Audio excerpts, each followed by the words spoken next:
Which um, was which was rook g1, I think. G1. Yeah, Okay. could have been a thing potentially. It was all kind of scary. Yeah, you never know. Um, Anyways, I think a draw is a reasonable choice. Did you look at it with the Okay. engine No. or I analysis? mean, I literally just finished Did you want to just this turn the game. analysis on real quick and see?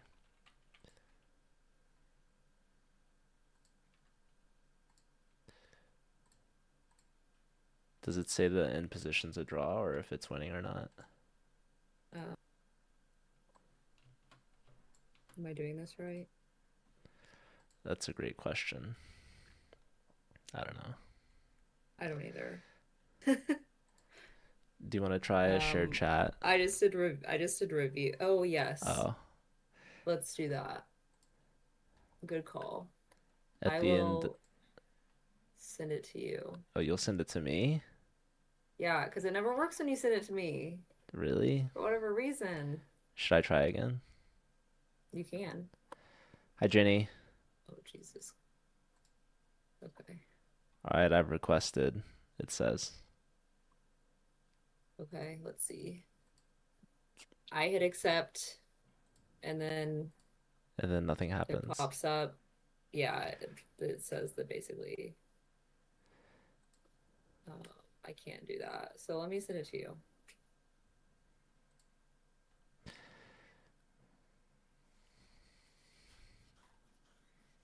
Join.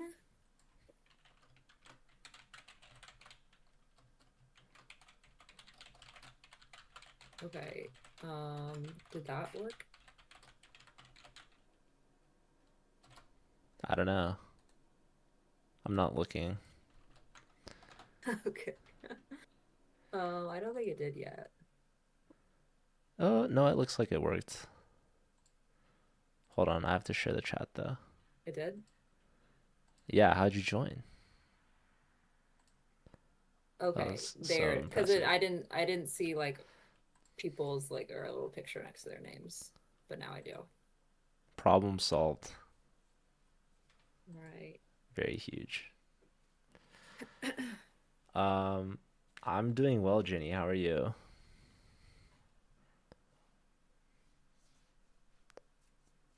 Welcome, Jenny. Welcome, everyone. But specifically, welcome to Jenny. Yes, obviously.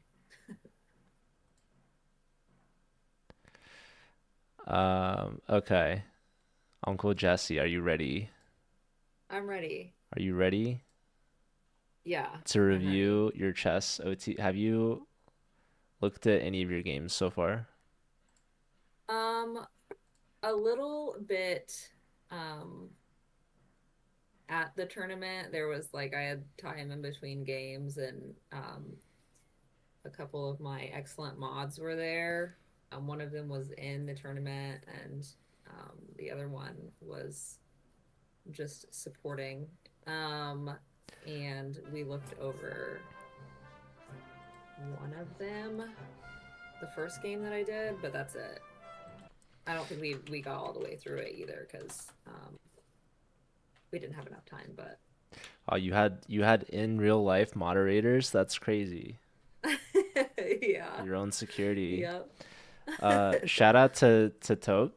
Um, Not to be confused with Tooth or Toth, Mm, but yeah, thank you for the raid. Welcome in. Party of 98. welcome. Everyone's joining at the Wow, perfect huge. time to witness the Yes. greatness that is Uncle Jesse's recent prize winning, award winning over the board chess tournament, going I Yes. believe 4.5 out of 5. Is that right?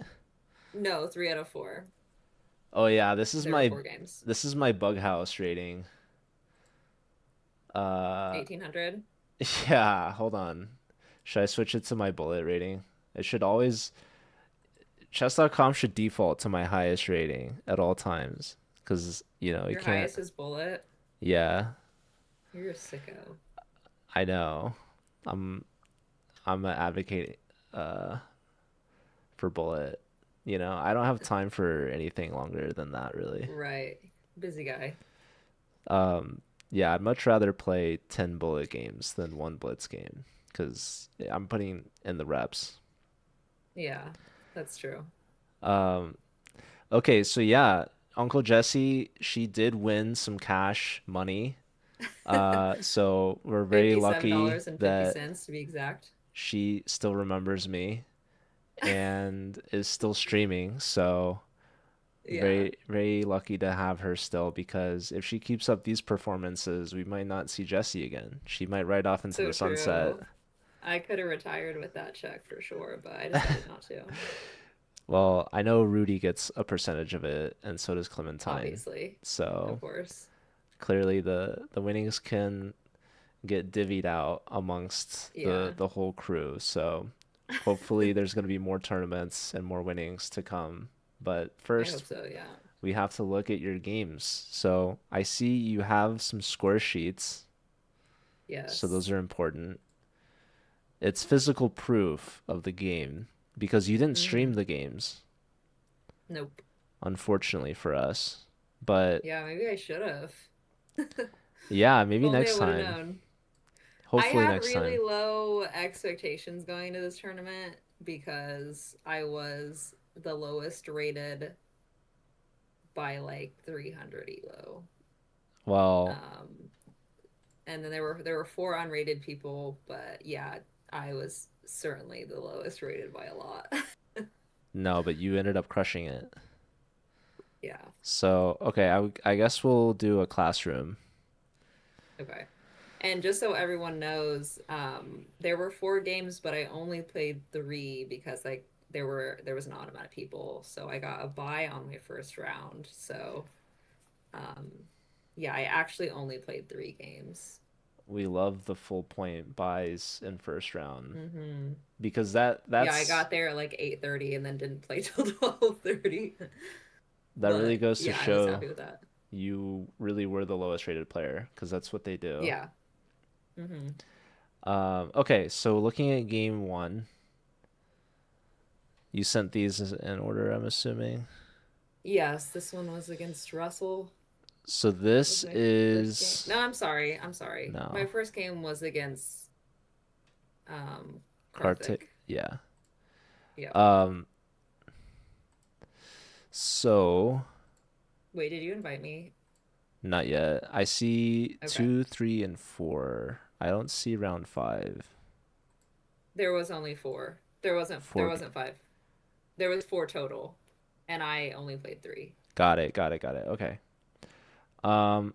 Okay. Let me set up the room and then send you Through an the emotions invite. of the buy. I was happy about it to be honest, because four classical games in one day is a lot, so I was not upset about getting a free win. What's up, Physic? Also, hello to TFS and Not Yol. And let's start with game number one. This is a 70 plus 10 game, and you're playing four of these in one day. That's crazy. Hmm. Yes, it is Zoomjo. What's up? Okay, so we're gonna put the moves in. I guess you have the black pieces. So, Yes. um, you guys haven't put this in a computer at all or an engine or anything? This one we did. Okay. But we didn't make it all the way through and it was just like very brief. So yeah, this game is actually was crazy. I don't know if you heard me talking about it on Sunday or maybe it was yesterday. But I'll get to that point when we get there. I won't get ahead of myself yet. Okay, so a lot of symmetry I see so far. Your opponent is about twice your rating. Yes, my opponent was 1579. Huge. 1579 and I'm 815. So Um, I had really low expectations for you real, know, but you I know was what? gonna do my best. So You should just make a FIDE account because your rating would just be 1400 automatically. Your FIDE rating would Why? be Oh, because it just it's starts their there. actually I thought the minimum for like USCF was like I don't know. I don't know what the minimum is now maybe, but I don't know. I have played people lower rated than me, so it does get lower. that's um hello, we chess calmly. Okay, so you're looks like you're copying them so far. You're just doing the mirror opening, Hmm. which is pretty good. Bishop F4 and Bishop F5, some pretty And when standard. we were going through this, and there are definitely some moves that I just annotated like not fully because there's like a couple knight moves where I could have used either knights and I wasn't clear. So I'm gonna try my best to Ah, remember got like it. that kind of thing. So here's where you break the symmetry. They play E3 and then you play knight C6. So you're getting both knights out, which is pretty good. I will say in the D4, D5 openings, you typically want your C pawn to also contribute and be involved. Um, so normally the knight comes to D7 because then our C pawn can still push. Uh, but yeah, this is fine. I would say if white pushes this C pawn, their queen can come out with a tempo. So this is also a thing when we bring our bishop out. But yeah, there's a lot of D4, D5 openings that have this like C pawn push and like the queen coming out. So like I personally don't bring this bishop out here and I don't put the knight here, but if you're looking at just the standard opening principles, you're playing perfectly so far, which is great. I love the development. I love that you put one pawn in the center and you put three pieces out. So you're really maximizing your opening efficiency, which is great. So that's honestly all that I would get into without getting deeper into like the theory, because I don't think Hmm. that you should be memorizing any like of the theory um, here yet. So everything's so good so far. So yeah, knight c6, and then they play bishop to b5, so they're pinning you. And then here you played a6, so you're just immediately questioning the bishop. I would say one big concern, I feel like I've watched you play a game where, like, let's say we play e6 here, which is just kind of standard, Hmm. just trying to get this bishop out. Then they'll play something like Hmm. knight e5, and Yeah. then you're kind of in a bind here. Yeah. So that's kind of good you didn't just play e6 here, Hmm. because I think after this pin, knight e5 is a pretty big threat because they're just attacking the Yeah. pin piece twice. Hmm. So a6 is really timely. It's really good to play and immediately question the bishop. You're really making them decide now. Like, do they give up Hmm. the bishop pair, or do they try to maintain the pin and let you kick them back again? Hmm. Um, what's up, Zoomja? Thank you for the 10 stream streak, double digits. Amazing. That's huge. I feel like that's more than Uncle Jesse's stream streak.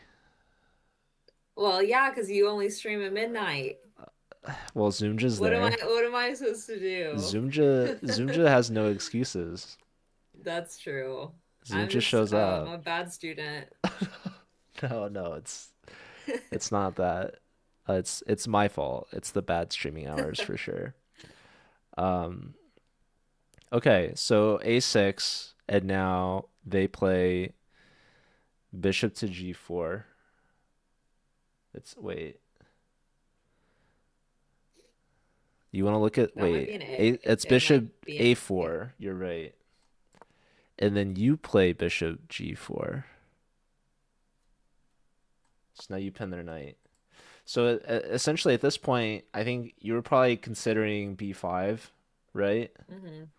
Hmm. And you were also worried about knight e5. Hmm. So yeah, probably I would just play b5, put the bishop Okay. here, and then I would play something like e6, and get ready to bring the dark square bishop out here, here, something like that. Okay. Yeah, Or even Nork, it here. is a handwriting problem. So it is hard to read some of what I've written. No, The I think P's and A's look a I lot I personally alike. misread it. That was on me. Don't worry. I would love to call out Jesse's handwriting, but it's frankly much better than mine. So no complaints in that regard from me so far. What's up, Zach? Good to see you.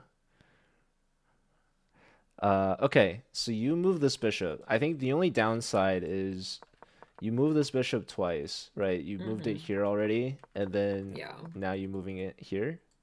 I did like because when his bishop is on what B5 or like it's just like on that diagonal, like I feel like it's just like not pointless to try to pin the knight, but like I know they can always just move the bishop back and it's going to be unpinned. So it just seems like I don't know. But then I saw like his bishop is no longer on that diagonal, so Ah, now it you're could actually saying be pinned. here. Yeah. Yeah. Yeah, I mean, if the bishop comes here and they go here, then this is really advantageous for us because they're really conceding. They gave us this free Hmm. move basically because then they're moving Yeah. the bishop twice when it could have just moved here once. Um, but I think my question to you is when they go here, what do you do after they play h3? Um, Probably H5. So if you go back with the bishop and then they Mm-hmm. play g4, then what do you do? Mm-hmm. G6. You go to g6, and now what happens after this? It's a good question, Joe. It's a really good question. Hmm.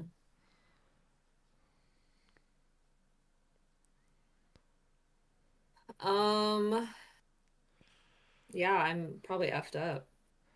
This is really annoying, Yeah. unfortunately.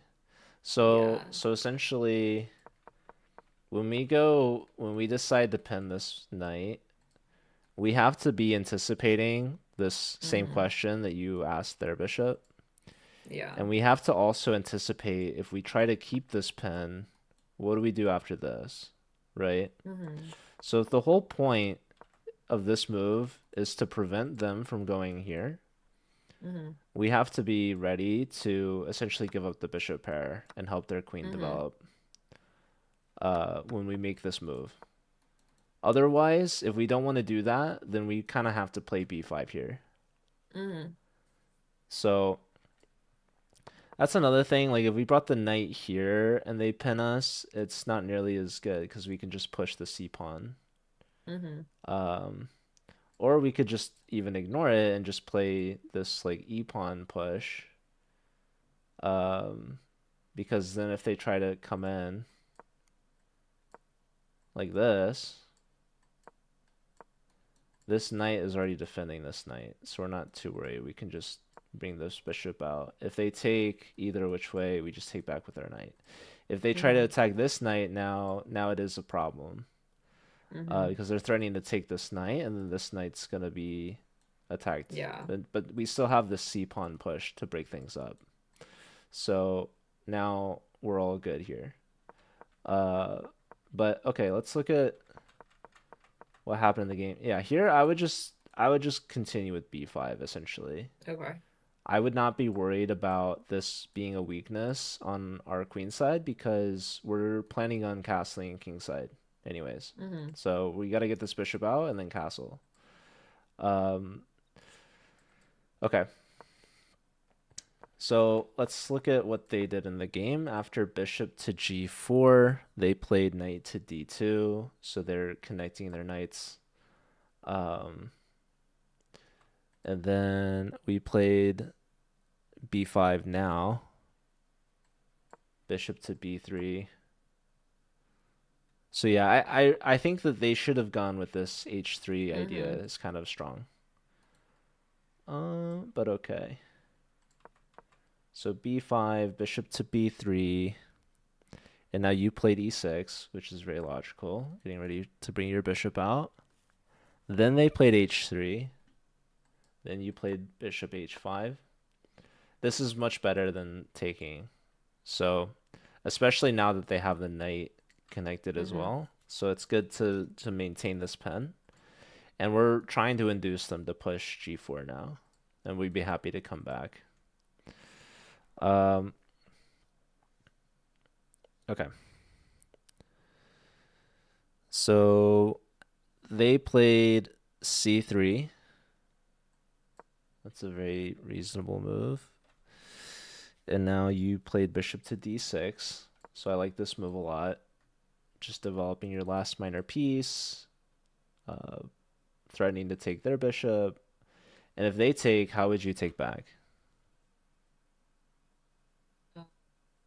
Queen, I think. Yeah, we want to take with the queen here because we want to keep our c pawn Mm-hmm. able to push later. If we take with the c pawn, then it's harder to push the pawn. We give ourselves doubled pawns. Mm-hmm. We can always push the e pawn, but the problem is they don't have to take. They would just Mm-hmm. kind of sit with our pawns doubled, and they would wait for us to take, which we never want to do. Or even Yeah. if we push, then these pawns just become backwards and weak. So yeah, bishop takes with the idea to take back with the queen is really smart. So after bishop to d6, then they played bishop to c2. So they're rerouting this bishop here, which makes sense. Here, did you consider taking? I don't remember what I did, That's to be exactly what you honest. did. So Oh, is it? yeah, so that's good. And then here you put e3 takes f4. You can just write e takes f4 is good. Okay. So yeah, I like this because it doubles their pawn, right? Mm-hmm. And it kind of weakens their center. So that's good that you traded. And now they take back, and now you castle. And then they played g4. So they're going all out with this attack here. You come back, and now they might consider pushing f5 because their bishop is here. Mm-hmm. But the good news for you is after you take with the pawn and their pawn takes, you can go back to this pen. Mm-hmm. So it's really good to know your bishop's not getting trapped. Um, okay. So g4, bishop g6, and they just trade bishops. Bishop takes, and then you take with the f pawn. So in this situation, we always typically take with the h pawn. Okay. There's two main ideas that can help you with this. First is we want to take towards the center. So h takes is helpful Mm-hmm. in that regard. But second off, if we take with the f pawn, then this e pawn becomes really weak. Mm-hmm. Especially with these pawns here, the e pawn's never gonna be able to push, and the f pawn isn't defending it anymore. So this pawn becomes a target. Mm-hmm. It's just a weakness. We are opening up the rook, right, on the f file, but it weakens our king, I think, too much to lose the Mm-hmm. f pawn. So typically you Okay. take with the h pawn here. Um, I don't know. It maybe feels a little random, like a coin toss a little bit, but Mm-hmm. uh, there's only like yeah, like opening the file for the rook is good a lot of times. Um, but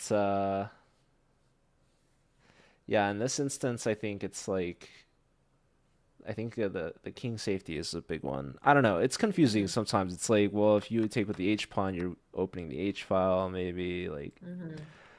yeah. I don't know how else to explain it other than like this f pawn's keeping your pawns together. It's like if you look Mm-hmm. at the pawn chain basically, like when they take like this. Mm-hmm. So first off, here everyone has all their pawns still. So Mm-hmm. the pawn chain for both sides is still 8 total pawns. So there's only one pawn chain per player.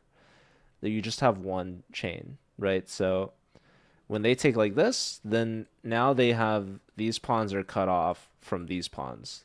They don't have a pawn on the e file. So now they have two chains. It's like split. It's cut in half. When Hmm. you take back here, you've done the same thing. You've cut your pawn chain in half. You have the pawns Hmm. over here that are all connected, and then you have these pawns here which are connected, Yeah. but there's no f pawn.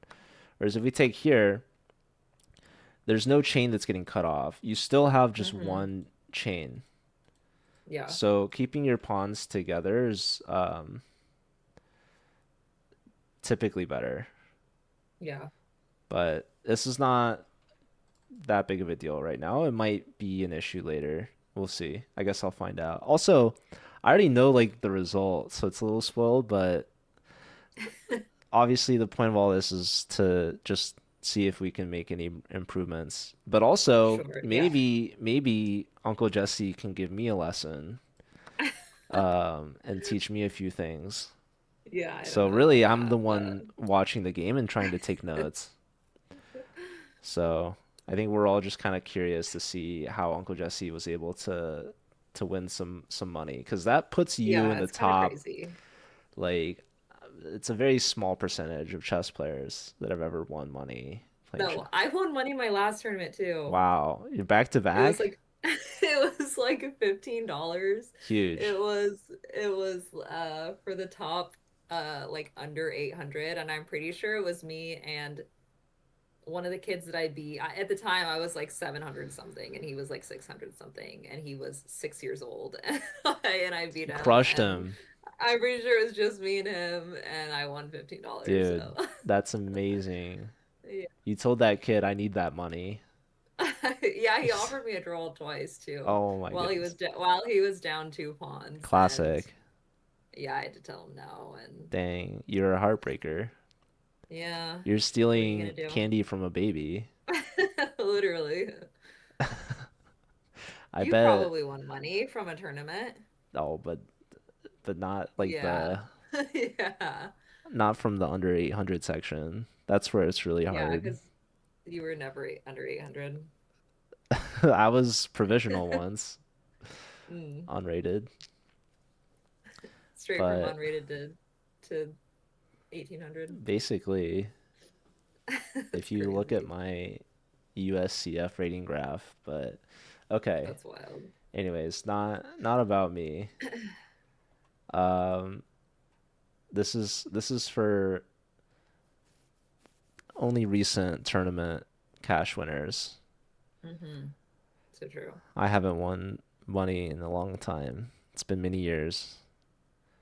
But Uncle Jesse, she's back to back, flawless. They call her the two time. Yeah, everyone's calling me that.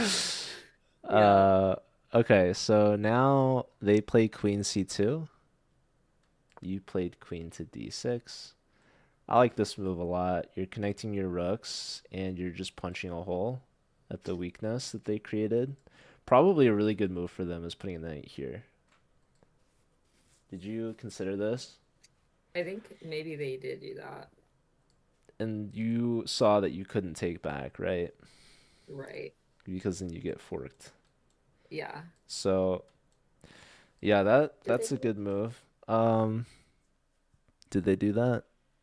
It looks like they did do that. 95. Yeah. And now you did move this knight, but you wisely did not take. They probably were hoping that you'd do it.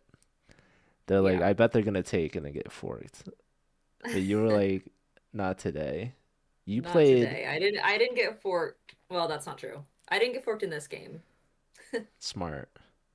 So okay, you're bringing the knight back. I like this move. You're doing two things. First off, you're putting more pressure on his knight, which is a really strong piece. But second off, you're opening up your rook, attacking the f pawn. And so now it's kind of awkward for them to defend this pawn. So how do you think white can or should defend this pawn? Um,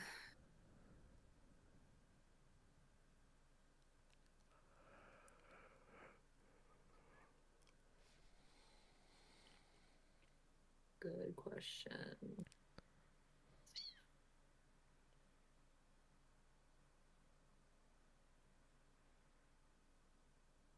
Hmm. How did they defend it? Do you think they defended it? This is also fun to Um, just test your memory. I know. I have the sheet in front of me, but I'm trying not to look at it.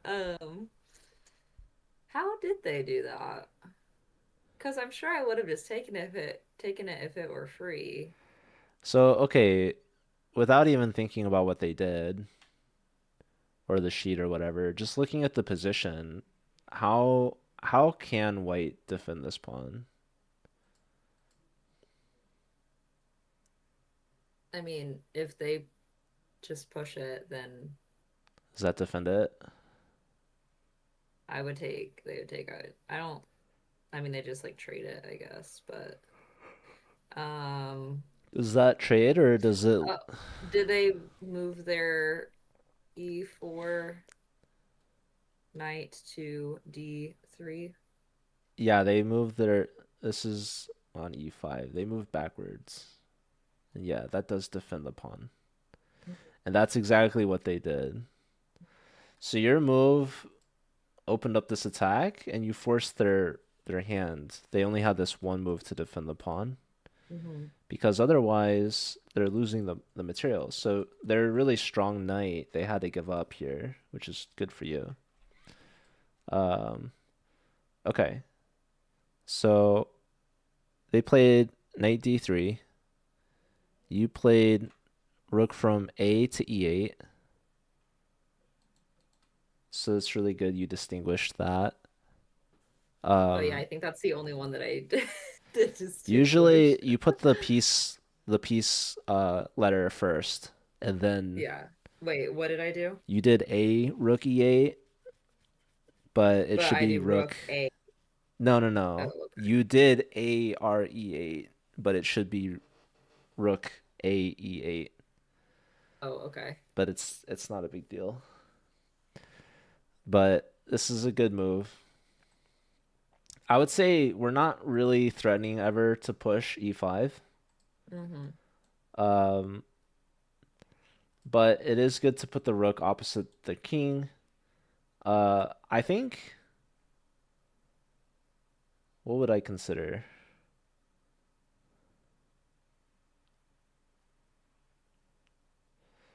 I'm trying to distract these pawns, right? Because I do want to push Mm-hmm. this e pawn um, to open things up. So there's two ways we can distract these pawns. Do you see any pawn break ideas that we could distract these pawns with?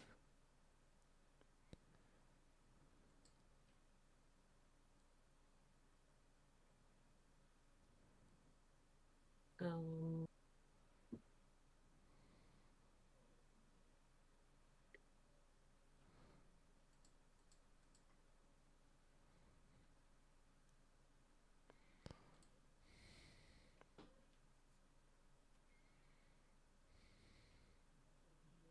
I mean, if I push the G pawn, like I mean, he takes it for free, I guess.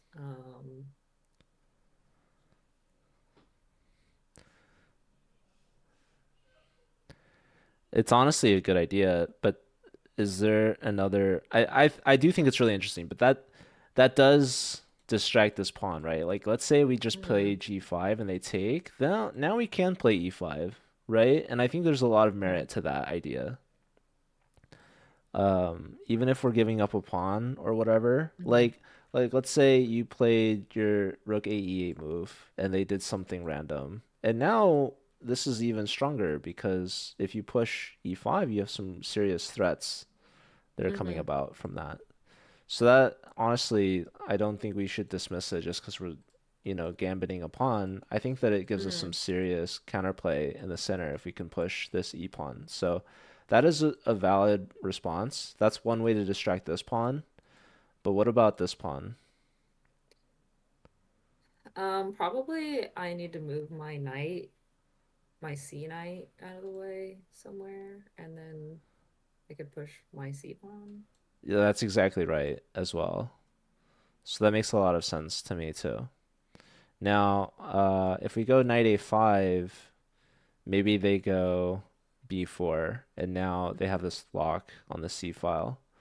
But that does concede knight on c4 as an outpost for us. So, Hmm. um, yeah, and if they ever take our knight, we take, and their d pawn or their d knight has to, well, this knight has to move, and then maybe the f pawn falls. So, Hmm. yeah, I think moving this knight either backwards or forwards, trying to open up the c pawn, it makes a lot of sense, right? And we're just trying to put pressure in the center as well as distract their d pawn. So yeah, a lot of times before this knight even develops, you'll see people pushing the c pawn and then bringing the knight here, because now the c pawn and the knight put a lot of pressure on d4, which was weakened because we traded bishops here and their e pawn took away from the center. So, if we could distract this pawn or this pawn really, then e5 becomes really advantageous for us. So Hmm. let's look at what was actually played. We had rook from A to E8. They castled queenside. And then after they castled, we played A5. So now you're just expanding on the queen side, which makes a lot of sense. Um, so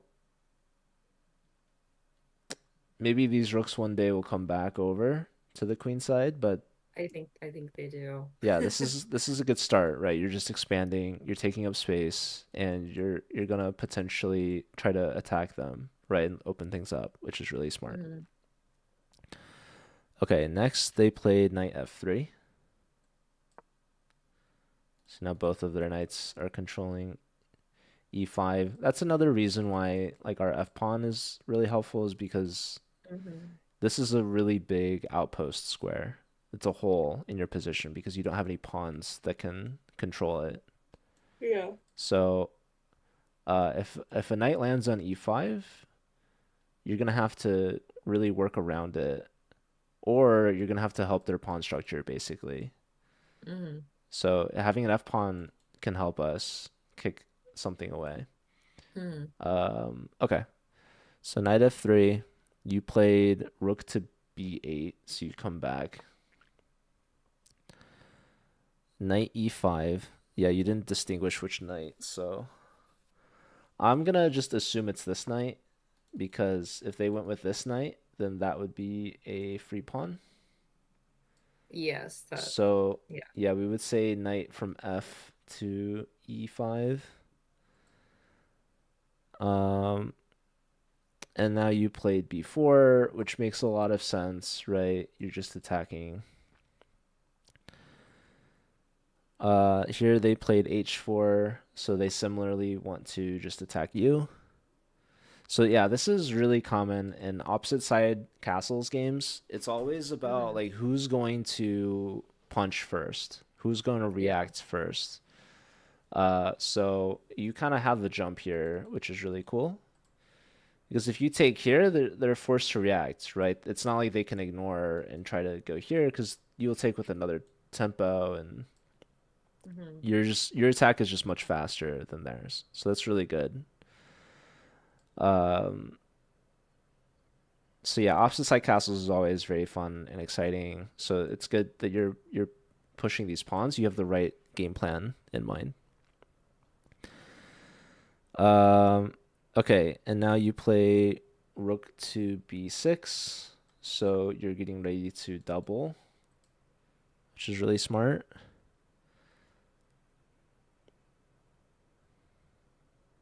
They play h5. You took h5.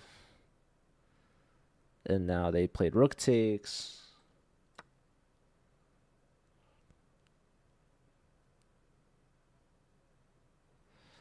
And now you took on e5. Yeah, you didn't specify. I know. um. Well, looks like you traded both We ended up knights. trading them both anyway, so yeah, I don't remember which order it was, So, unfortunately. so if it were up to me, I feel like taking with this knight makes more sense because I don't like that we're blocking the C pawn. Mm-hmm. Um,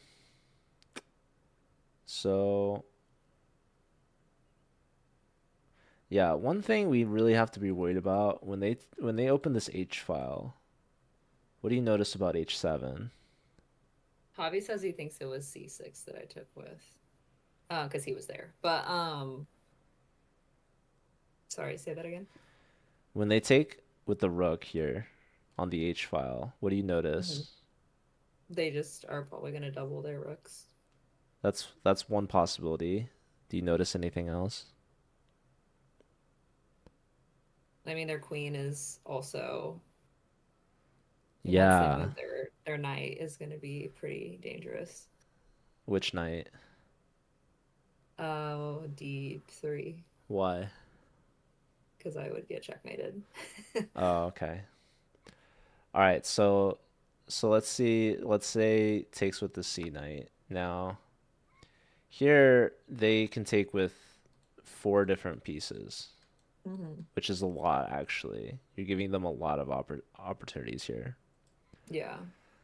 Um, so this could be potentially dangerous. Also, we mentioned this knight moving. They did take with the knight, so they are Hmm. threatening this now, but you saved it first by playing h6. And then here they sacrifice. Rook takes. Is that right? Hold on. Where are you at? They took here, and then you took here. Mm, yes. So this is very aggressive Hmm. by them, right? And the idea is if takes, queen comes in, and Hmm. they're having a field day, Yeah, it was getting really scary for a and second. this is game over. Yeah, it was scary. So yeah, this is scary. And if you went like this, then they could maybe sacrifice here. And if Hmm. you take, that's just game over already. That's man on the Hmm. spot. So yeah, at this stage, things kind of go south, it feels like. So they get an h5. Um, yeah, here I would consider this g5 move that we talked about. There's some merit. Hmm. Maybe it's bad, but takes, and this is really scary, I feel like, Hmm. for you. So, okay. Yeah, it was. Yeah, takes h6, and he already plays rook takes h6. He's probably feeling pretty good about that, right? Yeah. So you take the knight, and now they probably take back with something. Um, so let's see. Knight takes, and they played f takes. So they're reconnecting their pawn structure. You play queen e7, and now the rook is hanging. Here they play queen g6. So interestingly, what they could have done, they already have a perpetual, I think. Queen check. Hmm. King here is forced. Queen check here. The king is forced back. Hmm. Um,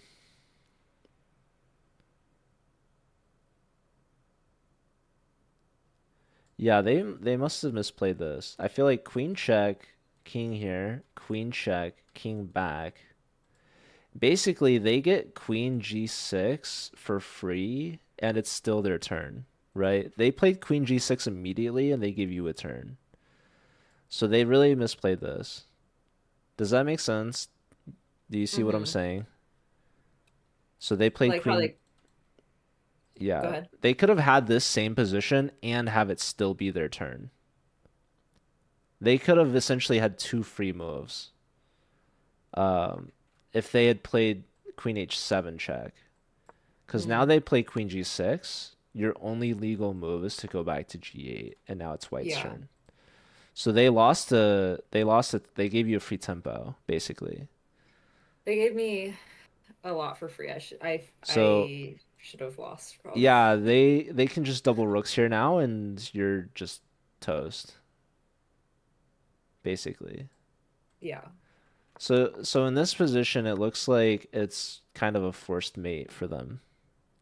I don't see a way out of it for you. So basically, you kind of had a rough sequence here. Hmm. So I think we have to really question like rook b6. I feel like rook b6 is good because you're trying to double your rooks, Yeah. but we have to give some serious consideration to this h5 idea. Hmm. It's possible that we could try to be a little bit more direct. Um,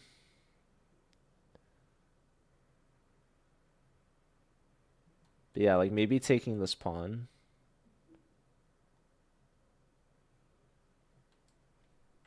Rook b6 here, and then maybe again we consider taking this pawn. Hmm. Otherwise, I'm thinking like we just kind of have to ignore this. Like I don't know. Or I mentioned g5. G5 now it's it's a little bit more than what we had talked about earlier. We talked about just distracting the f pawn, but in this context, with the h pawn here trying to trade, they're trying to open the file for the rook, right? So when we Hmm. play g5, we're saying that this pawn's going to stay here and it's going to be locked in. Yeah. And if they push h6, then we consider pushing the g pawn again. Just essentially, as long as they have an h pawn, their rook isn't going to be infiltrating. Uh-huh. Yeah. So this capture is very scary for us because the Yeah. queen is already coordinating and they just have Yeah. to move this knight. And then once we start trading here, we're really helping them out. So like this whole time, like there's this first instance where this knight's here. This Hmm. guy, when he put the knight here in this first place, he's begging that you take him because he Hmm. knows it's not only just the fork, but it's just helping his structure. Hmm. So he's like, please take me. And then you decline, which is smart. You're like, nope, I see that that's bad for me, so I'm not going to do that. So you decline, and really, you're begging him to take you. You're like, look, Yeah. I have two knights that you could take. I would love for you to take one of these. So you guys are in a standoff here. This is what's called tension or pressure, right? There's this possible trade, but it's bad for whoever makes it. So they say Yeah. to take is a mistake, basically. So they decline because they're trying to defend this, but they're bringing the other knight around to come here, which is smart. Hmm. And now again, you're in this sort of standoff where he's like, "Please take me. Like I beg that you take me because it's gonna really liberate his pieces and his options and Hmm. help his pawn structure, and it's just helpful for him." And so you're declining, and then at some point you get to this stage where you're like, "Well, I guess you must have ran out of ideas, or maybe you're too worried about like he's gonna play here and he's gonna mate you." Hmm. So yeah, opening the H file I think is gonna be a big source of pain for you. So Hmm. probably taking is pretty bad. Taking here is also pretty bad because just immediately I can tell they're opening up their queen, right? Hmm. Um, just with this knight move. So you flinched first, basically, with this. Hmm. You're kind of conceding. You finally take, and now this really helps him out a lot because now it's like either pawn push you make here, you're in trouble. So Hmm. in this stage, maybe you have to play something like knight f6 to try to defend this. Hmm. It's still very scary for you. I think that Hmm. there's a world where they can just already sacrifice the rook. If you take, Yeah. then they just bring the other rook, attacking here. If you go here now, they just play here. If you play here, maybe they play here. This is really scary. Maybe you have rook Yeah. takes, but they're just gonna take here. And this pawn, this rook, and this queen, and honestly this knight, like it's gonna be enough to just checkmate you, I feel like. So, um, Yeah, it's like Yeah. you can see how many moves we're making near your king, right? If we talk Mm-hmm. about all this sort of st like, yeah, at this stage, your knight's just pinned. Like any knight moving, you're mated in one. So Yeah. notice how your attack just fell after rook b6. Like we never made progress on this Yeah. side of the board anymore. Yep. So, okay, we'll look at this again with the engine afterwards just to see if I probably have missed a lot of things, but I feel like G5 probably is really like I don't think I even realized just how dangerous this position is after you take and rook takes. So, Yeah. trade here, h6, they just sack, so it's really strong that they found that. Takes, and now yeah, you're just getting opened like a can of worms Mm-hmm. basically. So Queen e7, and I'm pretty sure White has a forced mate at this point with Queen h7, but they done goofed. They played Queen g6. Yeah. So I got lucky. they're like, I don't want to play Queen g6 for free with check. Like basically, yeah, this would have been really nice. Check, check, and then back is forced, and then they could just double rooks. Mm-hmm. Uh, so they missed that. They played Queen g6 without check, so giving you another chance here. So here, I'm assuming you probably took this pawn, maybe? Maybe you took this No, pawn. I don't think so. Okay, let's see what you Yeah. did. So Queen g6 played by them, and then you played b takes c3, b takes. So you're threatening a check. And if they take as well, then you bring this here. So here, I think they should probably just ignore that and double their rooks, right? Because I don't Mm-hmm. see I don't see anything after takes and king over. So okay, they must have really gone south. B takes. Okay, so they did play. Wait, they played rook h8. They sacked a rook. Oh Yeah. my God. Yeah. So listen, this is what happened. Okay. So he sacks the rook. I take with my king. He checks me here. Uh-huh. And then he sticks out his hand and he says Oh, he thought it he was stick he mate. sticks he thought it was mate. So he stuck his hand out and just like kind of instinctively I shook it. Um and he starts packing his pieces up and I look down and I'm like, hold on, like what's your next move? And he's like, what do you mean? And I was like, I was so confused because obviously I have this square still. And I was like, we were talking. I was just like really confused why he shook my hand. And then the arbiter comes over and I'm like, that's not checkmate. Like he shook my hand and my opponent goes, oh, I thought she was resigning. And I said, no, you shook my hand. Like he really tried to play it off like I was resigning. I was like, I don't want to resign. He doesn't have checkmate. And the arbiter walked away and he was like, hold on, let me like chat with the other guys or whatever. And I was like, okay, so did you think that was checkmate? And he said yes. And then the arbiter came back over and was like, Just keep that's playing. not checkmate. And he told him, he said, you can't bully her into resigning. And then he looked at our score sheet and put all the pieces back on the board. And Oh, the whole board was already packed not the whole away. board. I hadn't touched my pieces. But he moved He his had put pieces. away he had put away probably half of his pieces. Wow. And so yeah, the arbiter was like, keep playing. So it was insane. It was actually crazy. I was like, Classic. what the hell just happened? Like you're getting scammed.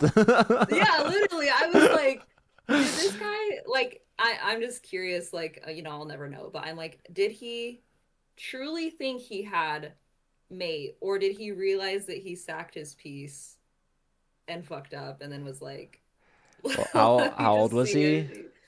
He was like early 20s. Oh, he's an adult. Yeah. Dang, dude. So it was interesting for sure. Dude thought he had it. Yeah. I was like, hold on. Why are we uh, shaking hands right now? And then afterwards, the arbiter called us over and was like, he was talking to my opponent, and he was like, don't ever say checkmate, make your move, and then let your opponent realize that their king has nowhere else to go. And then he looked at me and was like, and don't ever just shake someone's hand. And I was like, true. My bad. yeah, there's some So, horror stories about people shaking hands and thinking like it's a draw or it's a resignation or whatever. hmm, So it's like important that you like either let them resign or at least that it's yeah. like mutual in some sense. Because yeah, I've also had a game where we thought it was over, shook hands, and then realized it wasn't.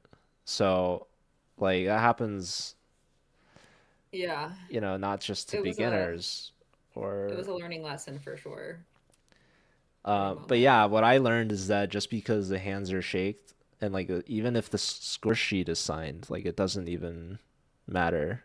The game can keep Hmm. going. Yeah, he was like, if you don't have mate, then you keep going. So, Yeah.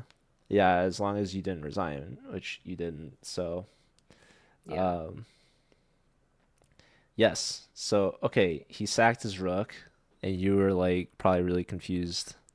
He gives a Yeah, check, I was. shook your hand, and then after he packs away half his pieces, you're like, wait, but I still have King G8, and then he Yeah. probably And then panicked. he was upset, I think. Yeah, he's He probably was, like, no way he just oh blundered that. shit. So, okay, Yeah. but the game keeps going, right? So king Hmm. takes rook h1 check, king g8, and then he played in this position, he played b3. So he probably looked at queen h7 at this point, but then now he doesn't even have queen g8 or queen g6 anymore. Hmm. He does have there's this queen check, but then you can block with the pawn at that point and your king kind of runs away and gets saved. So you're just Yeah. up a rook, really. He plays b3, Hmm. so that can't feel great either because now you have this check. Saucy has a question about the clock. We stopped the clock once we started chatting. He stopped the clock. Neither of us were like, he had like 50 something minutes left and I had like 30 something minutes left. And the arbiter did ask, like, is the time okay? And I was like, yes. Like, I mean, I'm sure we lost a few seconds or whatever, but it wasn't like anything major. So we were just like, yeah, it's fine. He just played it from where it was. Yeah, because we paused it Yeah, once the arbiter came over. So that's nice the clock wasn't turned off, so it kept the same yeah. times that you were at. And he said that too. He was like, this is, you should also write down your time for each move in case this happens. And I was like, yeah, I I would probably. I would That's a say lot to write. so in my experience, I've seen opponents writing the times down, but in my assumption, it's that they can look at the time management when they're reviewing Yeah, the see how game. long they like spent on a move. Yeah, I don't Yeah. think it's like, oh, in case the clock, I mean, it's Yeah. helpful, like, because clocks do run out of batteries or, sometimes Hmm. there's weird things like that that happen. But, yeah, I wouldn't say that you should write the clock times down just in case because it's so Yeah. rare. But Yeah. yeah, also like I like make mistakes in my writing sometimes. I have to scratch stuff out and like it's like there's only so much space for. I guess the Very score small. sheets they gave you though, they have like a designated space there, it looks like. Yeah, there is. But the score sheets that I'm used to, it's not like that, but it's all good. So, okay, B3 and then you played uh Queen A3. So you found the check. Now if they go here it's mate in 1, so that's really nice. Hmm. Which means that they only have two options. Hmm. And you're gonna be able to win this pawn at least. Ideally with check, but probably they'll go here. Um, Yeah, I don't think I even took that pawn, to be honest. I might have, but I think yeah, oh, the only things you yeah. have to be worried about, what'd be funny is if you sack the rook a second time. That would be pretty And troll. played like queen check and was like, all right, it's mate again. No. Okay, let's see what he played. So Queen A3, King D1. He played. This makes the most sense. He's not giving you the pawn with check. I would still take the pawn. I feel like you're taking here, you're threatening mate, you're Hmm. threatening this pawn with check, and you're threatening the skewer to win the rook. So the only reason why you wouldn't take on A2 is if you're getting mated or perpetual. Yeah. So basically, the first thing I notice is, okay, this is not a free pawn, so it's defended. There's this check, which we looked at earlier, and he's got this check. But then from there, I think you just run the king away, Hmm. and I think you're probably going to be fine. I would say it's a little scary because he's got like, let me see, let me calculate this out a little bit. This is where you would like really want to spend your time. Like imagine queen takes pawn, Hmm. check. You only have one legal move. Check here. Obviously, if you go back, he just can repeat. So we want to Yeah. look at new squares. So if we go forward, he's got this check, and then you can go here, and I think that runs out. I think he's done at that point. Yeah. Yeah. So, And so something like that happened. yeah, I'm pretty takes, sure. check, check, and then just G6. Check one last check that he has, and then you go here. And then he can take this pawn, right, and attack that, but you're just threatening mate. So you Hmm. have the strongest threat. You just have to make sure that you can run away from all of his checks, right, before we Hmm. do something like this. Yeah. Because if we don't push that pawn, let's say we give the check, this other check, if we try to move the king at this point, the only real option is e7. But then they get this check, and that attacks this pawn as well. So that's really annoying because well, maybe I go down. No, he comes back with this check. And if we block with the rook, then this rook comes in with check. King up. He's got this check again. Maybe that's safe too, actually. Wait, maybe it's not because he comes in here. Oh, but then maybe your king runs here. Maybe you're fine. Well, he has this check, right? Then maybe rook block. Something like this. It's too much. It's I too think as much. long as we see after this queen check, we just play g6. He's got one last queen h7, but then we play king e8 and he's got no more checks. Hmm. So I think that's gonna be fine. So does that make sense? Did you see all that? Yeah. You calculated that in the game. Obviously. King d1. Of course. You did not take the pawn. You played queen b2. Yeah, I didn't think I took the pawn. I was just like F that pawn. I'm just I would gonna I would take the pawn because I'm greedy. yeah. Um, But also, it's not just that I'm greedy, it's also because I think that it weakens this pawn too. So you're making actual like progress. Like this is really good. You're threatening mate. Hmm. But let's say he like brings the queen back and defends the mate, right? Hmm. Well, we would like to get some material out of it, basically. So Yeah, like yeah, here, if they just trade, now this pawn is weak, right? yeah. Hmm. Maybe I can go here. Like you're still completely winning. Like this pawn is like you're up a rook, Hmm. so it's fine. But if we take this pawn and he does the same thing, Yeah, we don't even have to trade at this point. We could just take here now. Now we've won two yeah. pawns. And the queen's pinned, like we're still trading True. queens. So I think we're just giving ourselves more options and Hmm. maximum value. Uh but okay, queen b2 is totally fine. We're threatening mate. Let's see what he does. He plays queen h7, check. You play king f7, only move. He plays queen h5, check. And here's where we looked at g6, right? Mhm. Oh, you know what I forgot to calculate? After Mm-mm. g6, queen check, king here, there's queen takes pawn with check. Mm. Mm-hmm.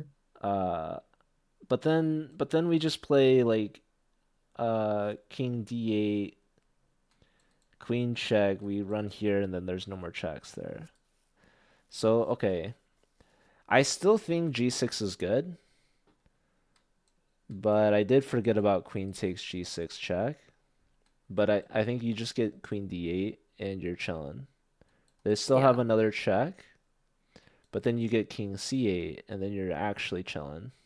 for real chilling that time. Yeah. So in this position, if we go king e7 and then they play g5 check, the problem is at that point, I think that you're gonna be giving up some pawns with check now at that stage. So it's a little annoying. So let's look at what you did. You did play king e7, and here they played probably that's queen g5 check. You played king e8. Probably they played queen g6. Wait, they didn't play king g. They didn't give check here. Why not? I don't know why they didn't do that. Yeah, I don't, Maybe, I don't know. yeah, why wouldn't they do that? What did they play? What did, Mm. what did they play, Uncle Jesse? Where Hold we at? on. What number? They played rook h7. Kind of a ridiculous move, I'd say. I can't believe they didn't check you.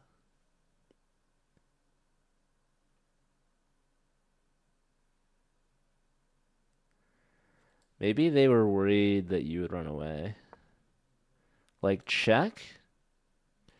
The great thing about threatening mate is that you can hang a bunch of stuff. Right. Mm-hmm. So yeah, their queen is guarding d2, yes. Mm-hmm. But you still have to consider like imagine a world where you block here, right? And then takes Mm-hmm. here. Let's say you go here. Well, guess what? That's mate. Yeah. Like you as the side that's giving the checks, you want to If I were to maximize. block with that instead of taking with the other rook, then that would be crazy. That is kind of true though, actually. But I was just illustrating there's a mate. Mm-hmm. It's Yeah. possible. But okay, but like okay, king here takes as a fork, right? Now, obviously, you can just go here and they can't take because there's a mate.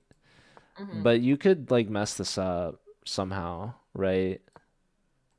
Like Yeah. there's a world where you seriously blunder after they keep checking you. But rook h7, I'm not the biggest fan. I like they want to take here and mate you, but when they don't play check, then guess what you can do?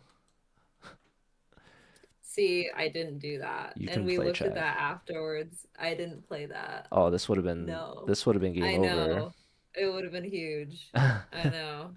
It's okay. Well, we'll see what you did instead. I'm sure it's just as creative, if not better. Well, I don't know about that. Hey Faye, good to see you. We're looking at Uncle Jesse's OTB games. Yeah, that would have been the best. It would have been pretty good.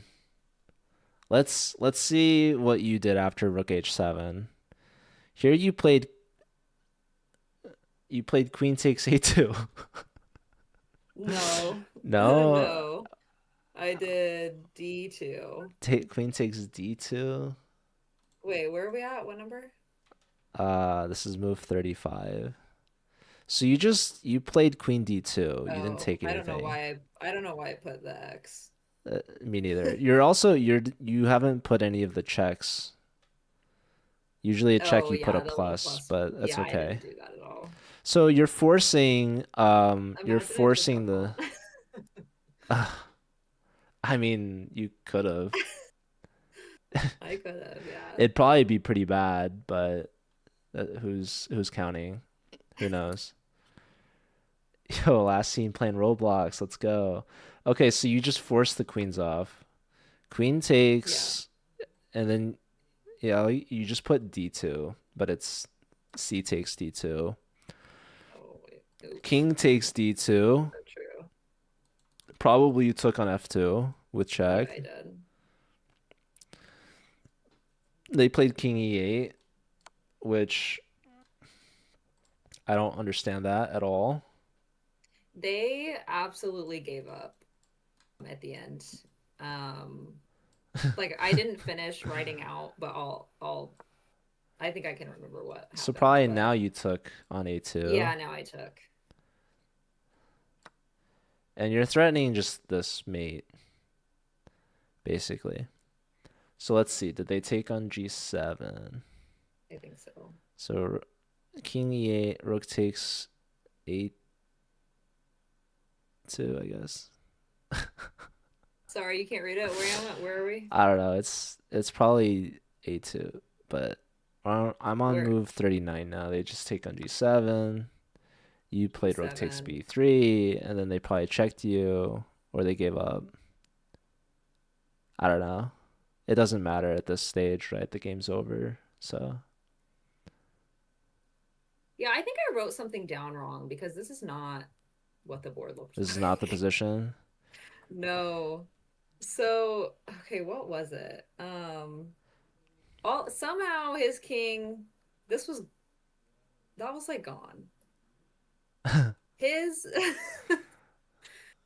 his king, I swear to God, it was like Was over here where this pawn is. well, so you did trade We queens. definitely traded queens, yes. King Rook takes I F2. took that, Probably yes. King E3. This is move 38, by the way. 38. Okay. So that looks like King E8 to me, or Yeah, it does, doesn't it? I'm But that doesn't make assuming. sense.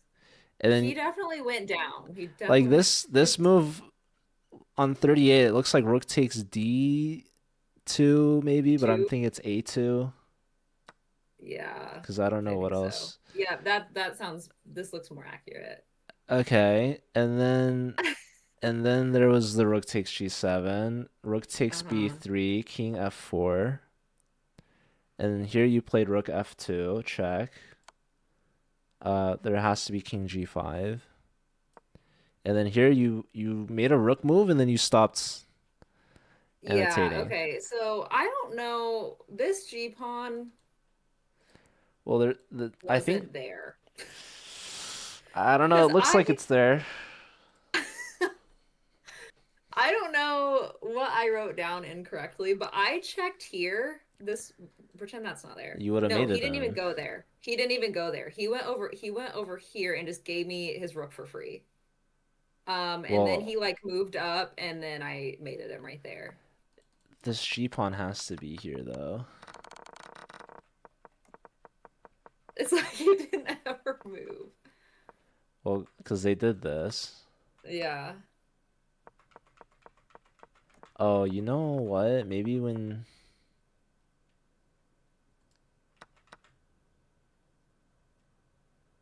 Dude, I don't know. Did You took did and we they took. forget to put a pawn out when we What were do you resetting the mean? board? Oh, that's actually a really good point. That could be very, very possible, actually. I love that theory. That's the only thing I can think of because I got his rook literally for free. He didn't even take back a king. He just was like checkmate Well, me at cause, that point. Like cause you were gonna mate him otherwise. Here I made an analysis move that was wrong. So hold on.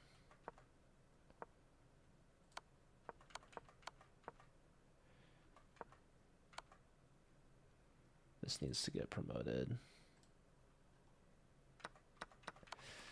Um, yeah, that's great. He gave up a pawn too because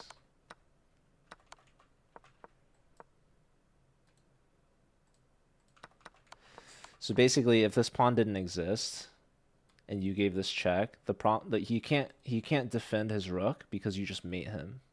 Mm-hmm. So after if we're going to assume this pawn's not here, rook check, And he has his, to go here. well, his king was down here. He No, didn't actually, I sorry. don't know what the hell I wrote down. I want to look at the. Mm-hmm. This is the line we want to promote here. So yes, takes check and like I mean honestly, yeah. If the pawn wasn't here, he would probably put his king here. But the problem is you just skewer him. So he came Yeah. here. This protects against this. He can go Mm-hmm. here. But if you give this check, he has to go here. If he tries to protect his rook here, then you just mate him.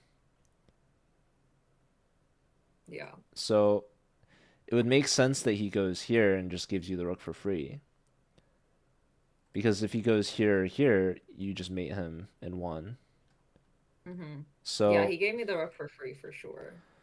so I'm gonna triangulate the position base. Oh, that doesn't work.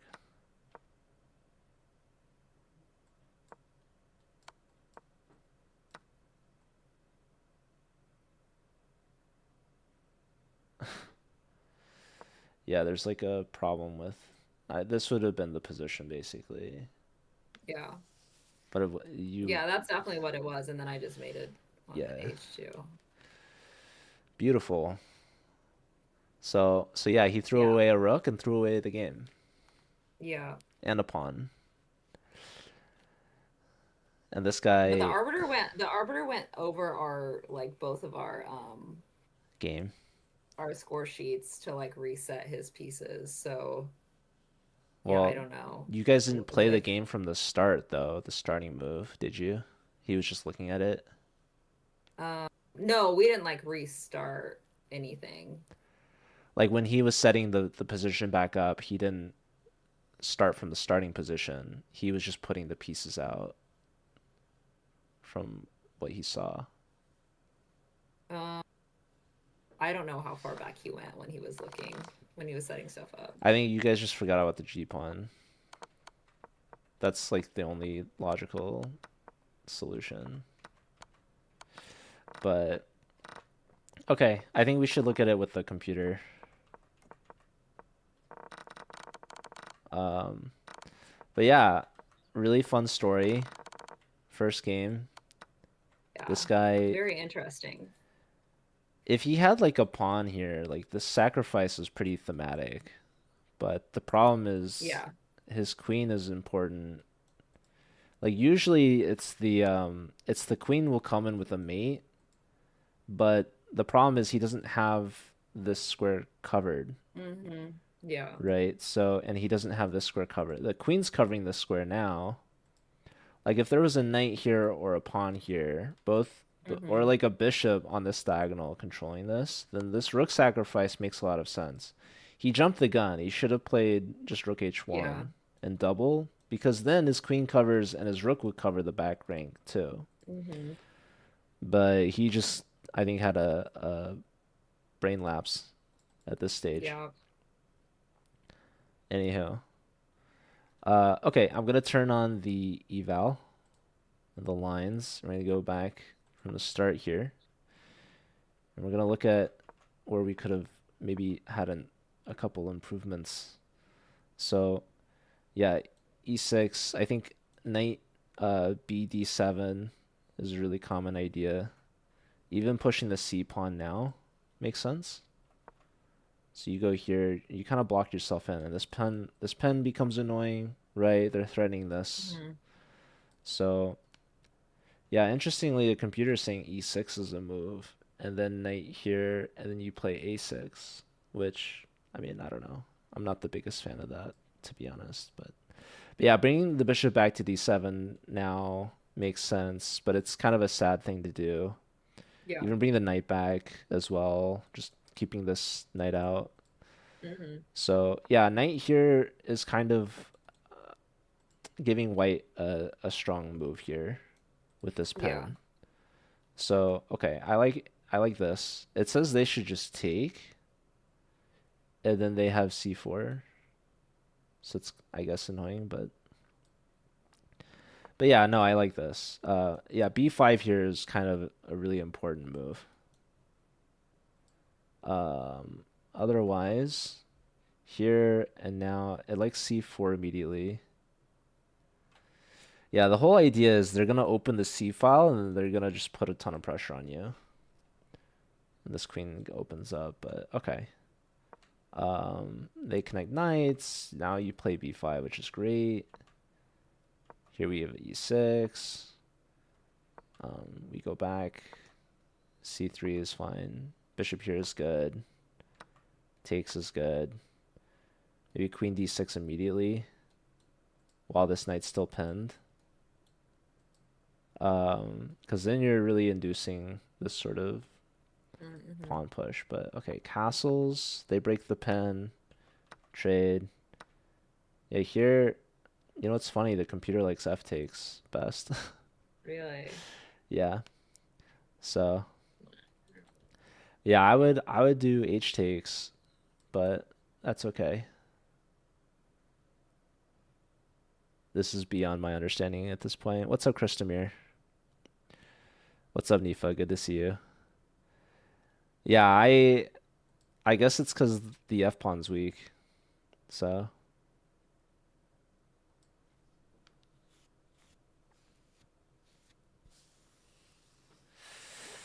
anyhow, takes.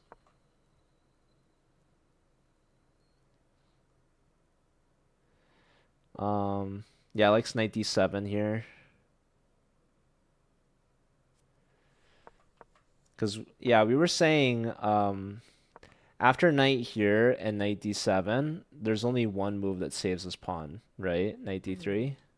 Mm-hmm. Well, if we see, like, okay, this pawn is of interest because it's weak and it's hanging, and we want to attack it, when we go here, this is an obvious choice for them, right? Because they're Mm-hmm. blocking your queen. If you take, you're getting forked. You're helping their pawn structure. Well, we open the f file. We play knight d7 immediately. Notice they don't have this knight d3 move to defend the pawn. Knight d7 is a much more direct way to just immediately go after this pawn, which is really Mm-hmm. nice. Um, so maybe that's why f takes is so much better here because we just immediately have knight d7 and we're going to win this f pawn because it's very hard for them to hold on to it. Mm-hmm. So yeah, here we give them knight e5. Now we play knight d7, but now they have knight d3 as a resource. Yeah. So they're kind of holding on here. And yeah, the computer loves g5. So we were looking at this move and kind of saying like, oh, well, we're kind of like throwing a pawn away. Well, if they take, we're just going to push the e pawn. And then the rook's going to come over and like this is just a beautiful position for us. Because they haven't castled yet. Their rooks are stuck in the Yeah. corner. We've opened up the F file. We're gonna open up the E file. Um, all of our pieces are gonna play, and they're gonna be really stuck. So really, really cool stuff here. Knight C takes. If they castle now, we have knight takes D3 check, queen takes, and now we get our pawn back with Mm-hmm. activity. What else can we do? There's knight c5 with tempo. Who knows? I don't know. Hello, Theo. Joe's Elo is I'm like 2300 I'm like 5 on elo. 5 at least. At least. I'm learning from Joe's Jessie. pretty good. He's pretty good. This Jessie's the guy. coach. Actually, don't let her fool you guys. Mm-hmm. Yep. Um okay, so yeah, the G5 idea, I think it's findable if we ask ourselves like what do we want to do? And we want to push this E pawn, right? We understand Mm-hmm. the king is opened, uncastled. We would love to open the E file. Like you instinctively put the rook here because Yeah. you would love to remove this pawn from the board if you could, but you can't because these two pawns are in the way. So if we ask ourselves, like, first understanding we want to open the E file, understanding we can't push the E pawn because these pawns are in the way, that leads us to ask ourselves, like, how do we distract these pawns? And the answer is G5. You can move this knight and push C5. It just takes a little bit more time. But Mm-hmm. it's still the same sort of idea is we want to push one of these two pawns to distract one of these two pawns. Yeah. So that's how we would find a move like G5, which I mean it's really validating to think about it before we had the engine on and see it, right?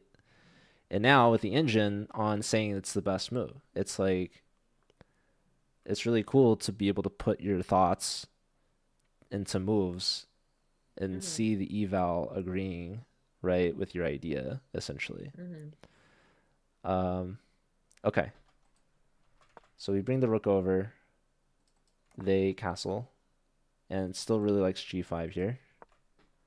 We're going for this. I'm excited to see which move exactly it shoots the eval down in white's favor. So knight f3 makes a lot of sense. Um, Here it's saying we can sack and exchange, which is kind of interesting, Mm. but probably unnecessary. So yeah, rook over. I liked b4 as well.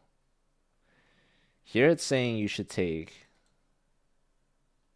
immediately. Knight c takes is good, apparently. And probably because we want to push the c pawn, is my guess. So if we help them straighten out their pawn structure, queen e7, and yeah, because our knight on c6 is kind of blocking the c pawn, so we trade that off. We have to tuck the queen back, but now we're ready to play c5, which is really helpful. So it's like whatever white does, we're just playing c5 next, basically. Um,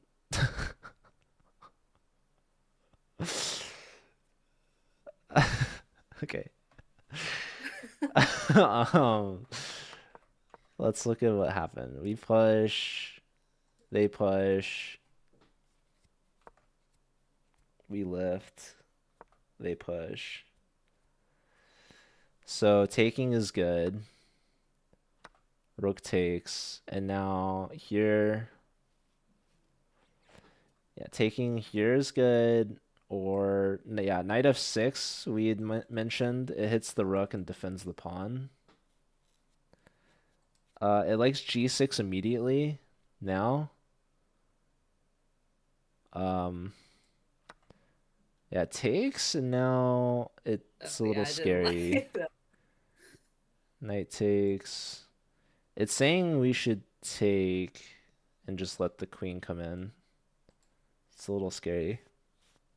Hmm. Um, so yeah, here and Ooh. this is a beautiful move they find. It's the only winning Yeah. move, and it's over +5. So major props to them.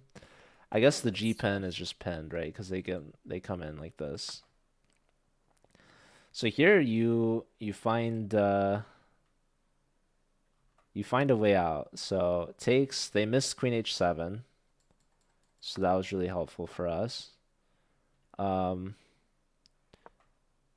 yeah, this is forced mate in 11 now with queen h7 check. Oh, forced mate in 9. 11. Well, so they play the second best move, which is still winning, but it goes from mate in 9 to only +3, which is still good.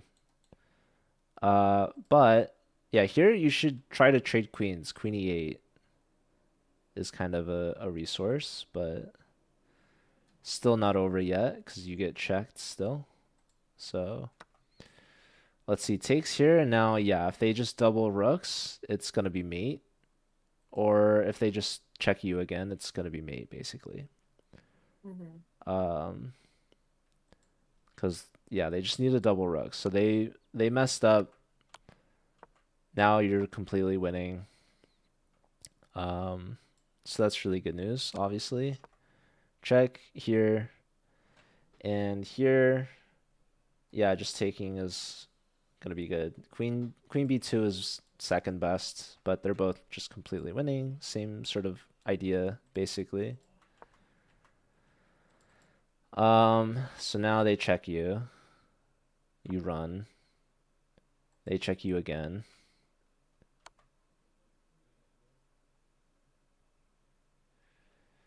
I am not Dutch. That's actually not my name. My real That's just a name's stage Lee. name. Yeah, it's sort of like how Uncle Jesse's not actually her first name's not Uncle. Yeah. A lot of people don't believe me when I tell them that my first name is Uncle, but Well, it's not. it's My first name is Jesse. yeah, and Bruin is not my first nor my last name. So it's very confusing. But like Theo rodeos, I mean, either you like rodeos or you're Greek. I don't know. One of those two. I guess we'll find out. Let me open the window. I'm getting my spot as hell right now. Hold No, on. God. Oh shit. And I pulled my headphone out, so hold on. I'll take this moment to apologize to anyone that has to listen to me. I'm really sorry to interrupt your usual Uncle Jesse streams. Okay, I'm back. Oh, welcome back. Um, okay, so it does like G6 here, but only by a little bit.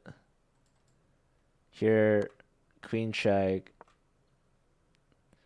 Oh, thank you, Power Lifter God, for the follow. Appreciate that. Yeah, so C2 check is forced mate in 5, Yeah, that would have been but sick. that's okay. This is you're playing it safe, you know? I was, yeah. I was scared. I was like, get the queens, get him out of here. But yeah, without this pawn, it's GG. So great game. Yeah, Great game, Uncle Jesse. You gave that thank man a you. lesson. Always love it, seeing Yeah, seeing Uncle Jesse win her first game with a humbling lesson. It's always good. yeah, for So, sure. all right, Thank you, game team. 1 in the books. So In the books. let's add a new game. Second game much shorter. So, okay, you see the new position, I'm Yes. assuming. So this time you have the white pieces. So now we get to play a little bit of prep. And my opponent this game is 16-13. Wow, So your prize for winning against a 1500.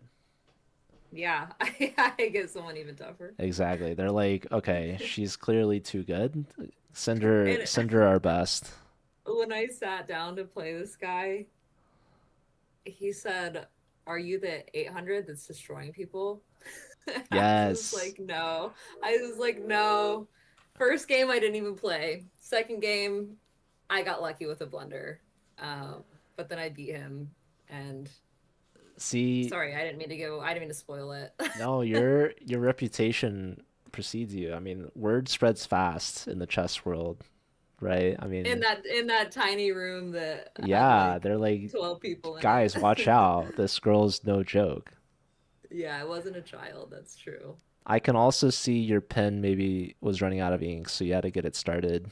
Yeah, it was actually luckily my friend and mod Javi was standing right there and he got me a new pen. But yeah, I was like, well, on move 21, I ran out of ink.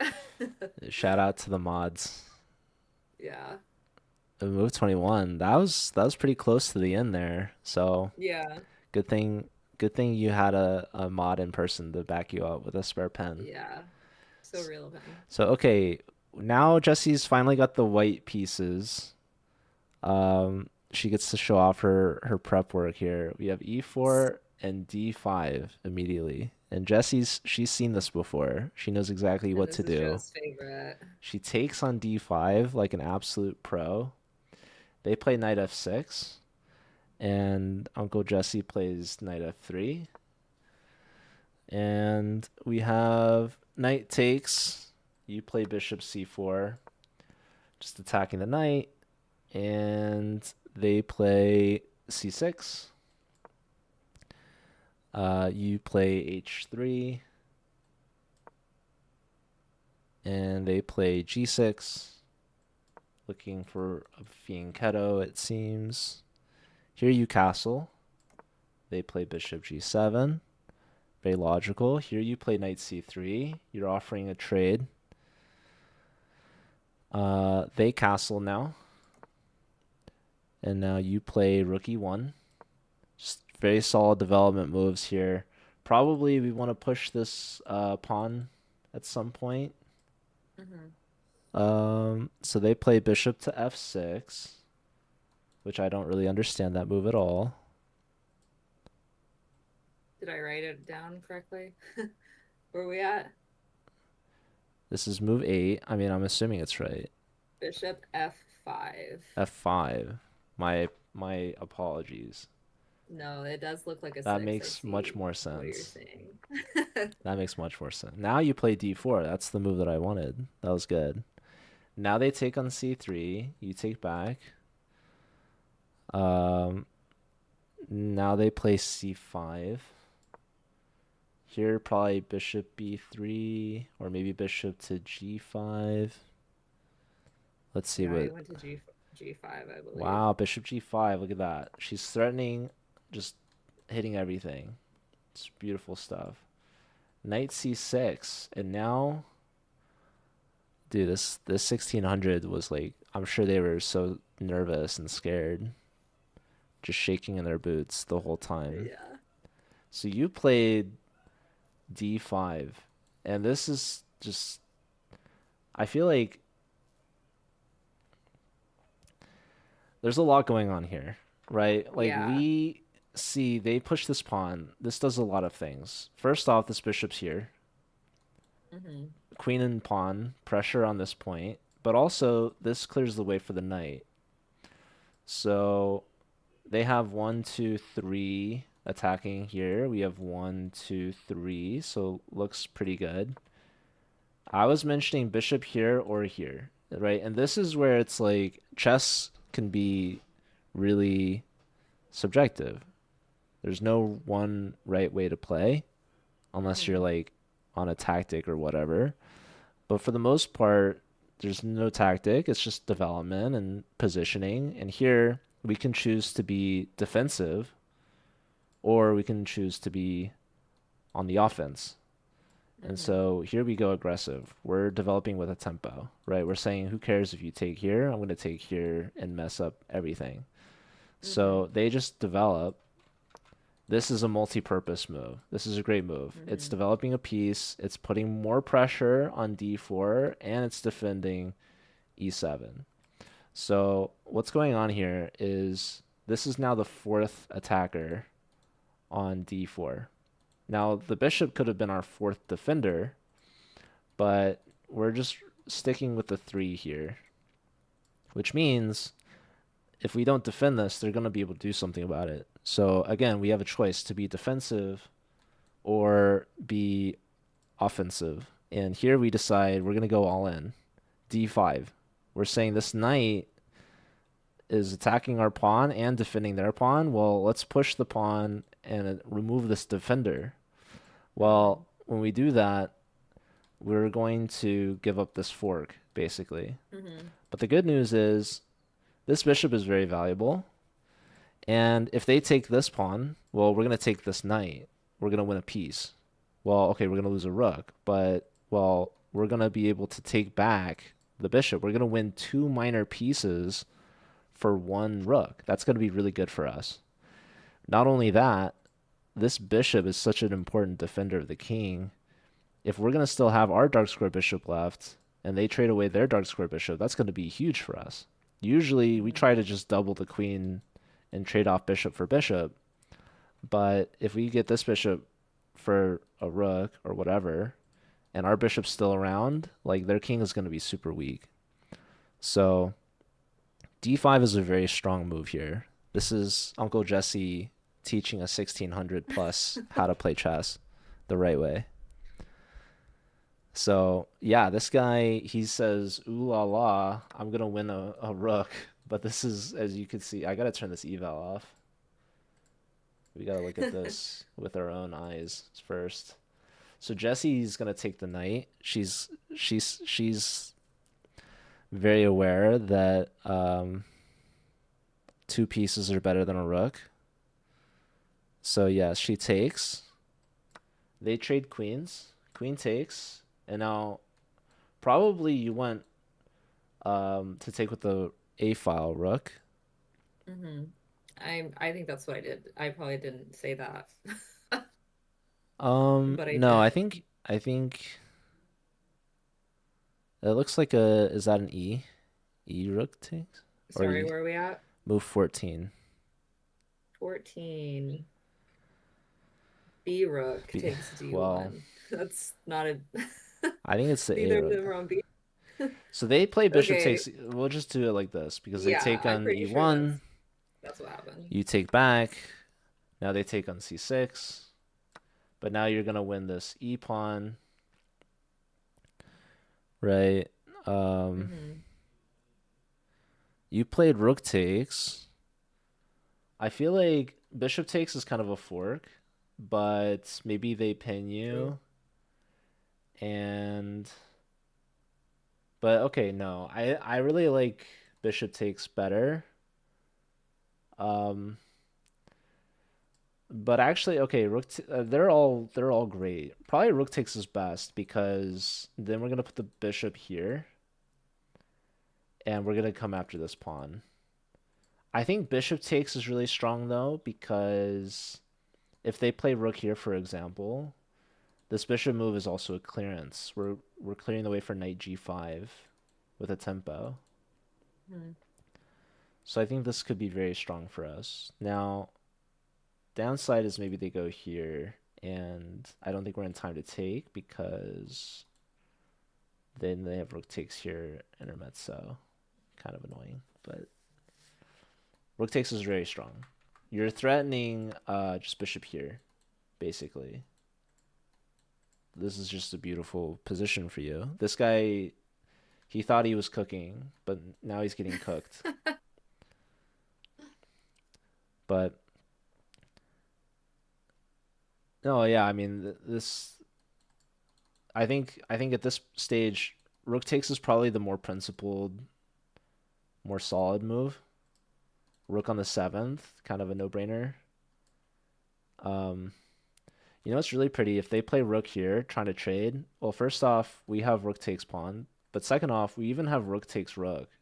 No, sorry, bishop takes pawn, because then rook takes rook takes. But okay, let's see Hmm. what they did. Rook e7. Jesse's cooking. They play bishop takes c2. Now tell me you played bishop h6. Yeah, I did, I You think. did. And now they play f rook to b8. Okay, and now tell me you took this pawn with check or with the rook. Actually, probably rook takes is best. I think I took with the bishop if I'm They're both just completely destroying this guy. I don't remember, but Your position's so like to dream of. thank Scholars you. speak of this position. Yeah, for sure. You played bishop takes. They play king h8. I think you put king h7, but that's okay. Here, here you play bishop c4, straight back to where we were, which is great. Here they play rook to b1. So you're threatening mate in one, Hmm. which you see. So Hmm. they give a check. Probably you put the king on h2. Hmm.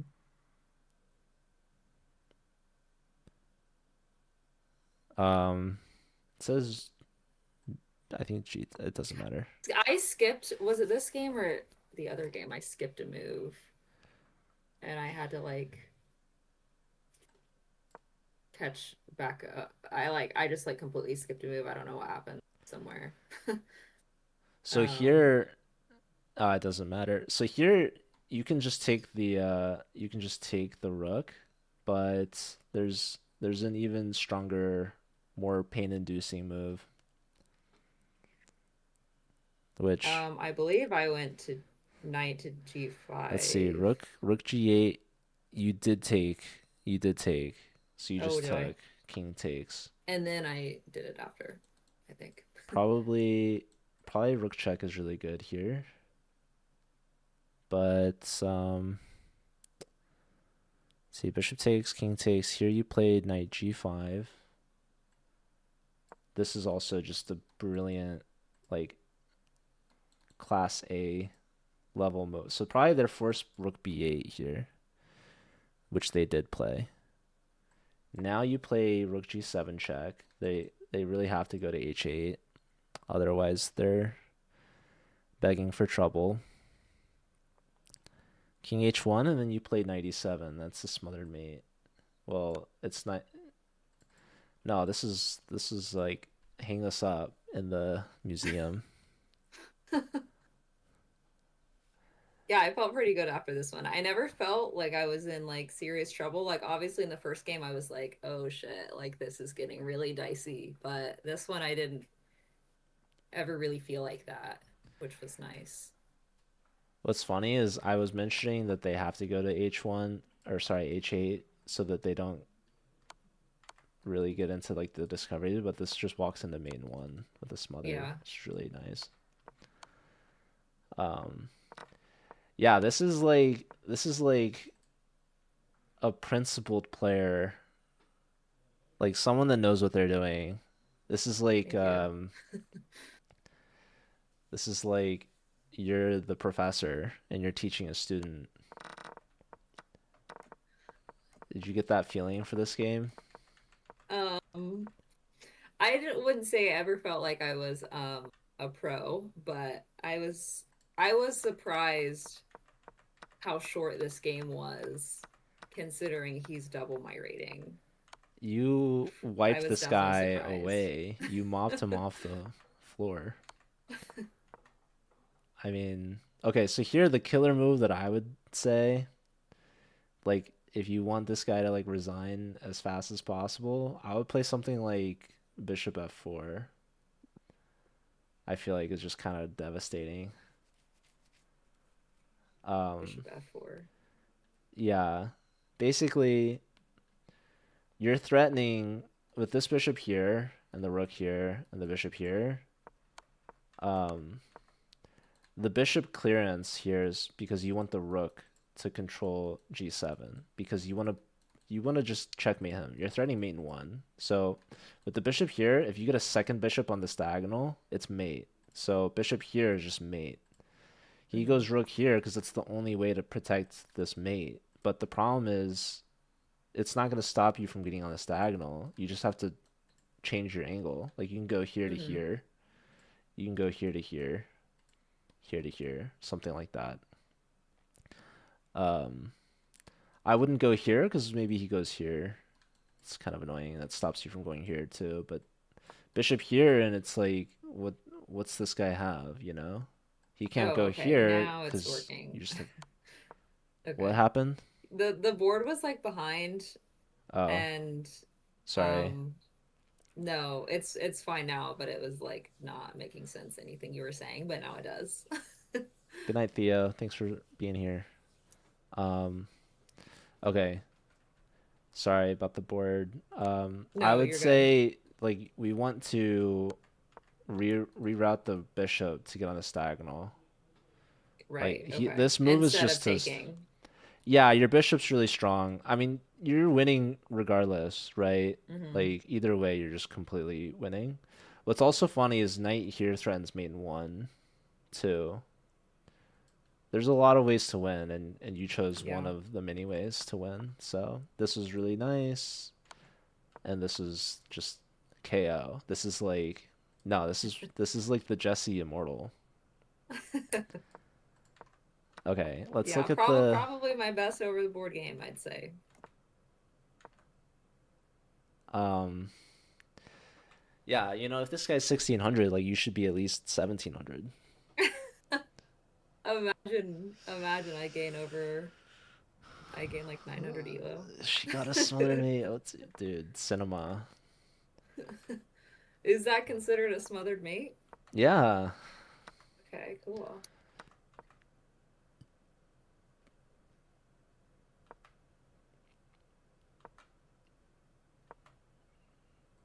I really have no notes for you.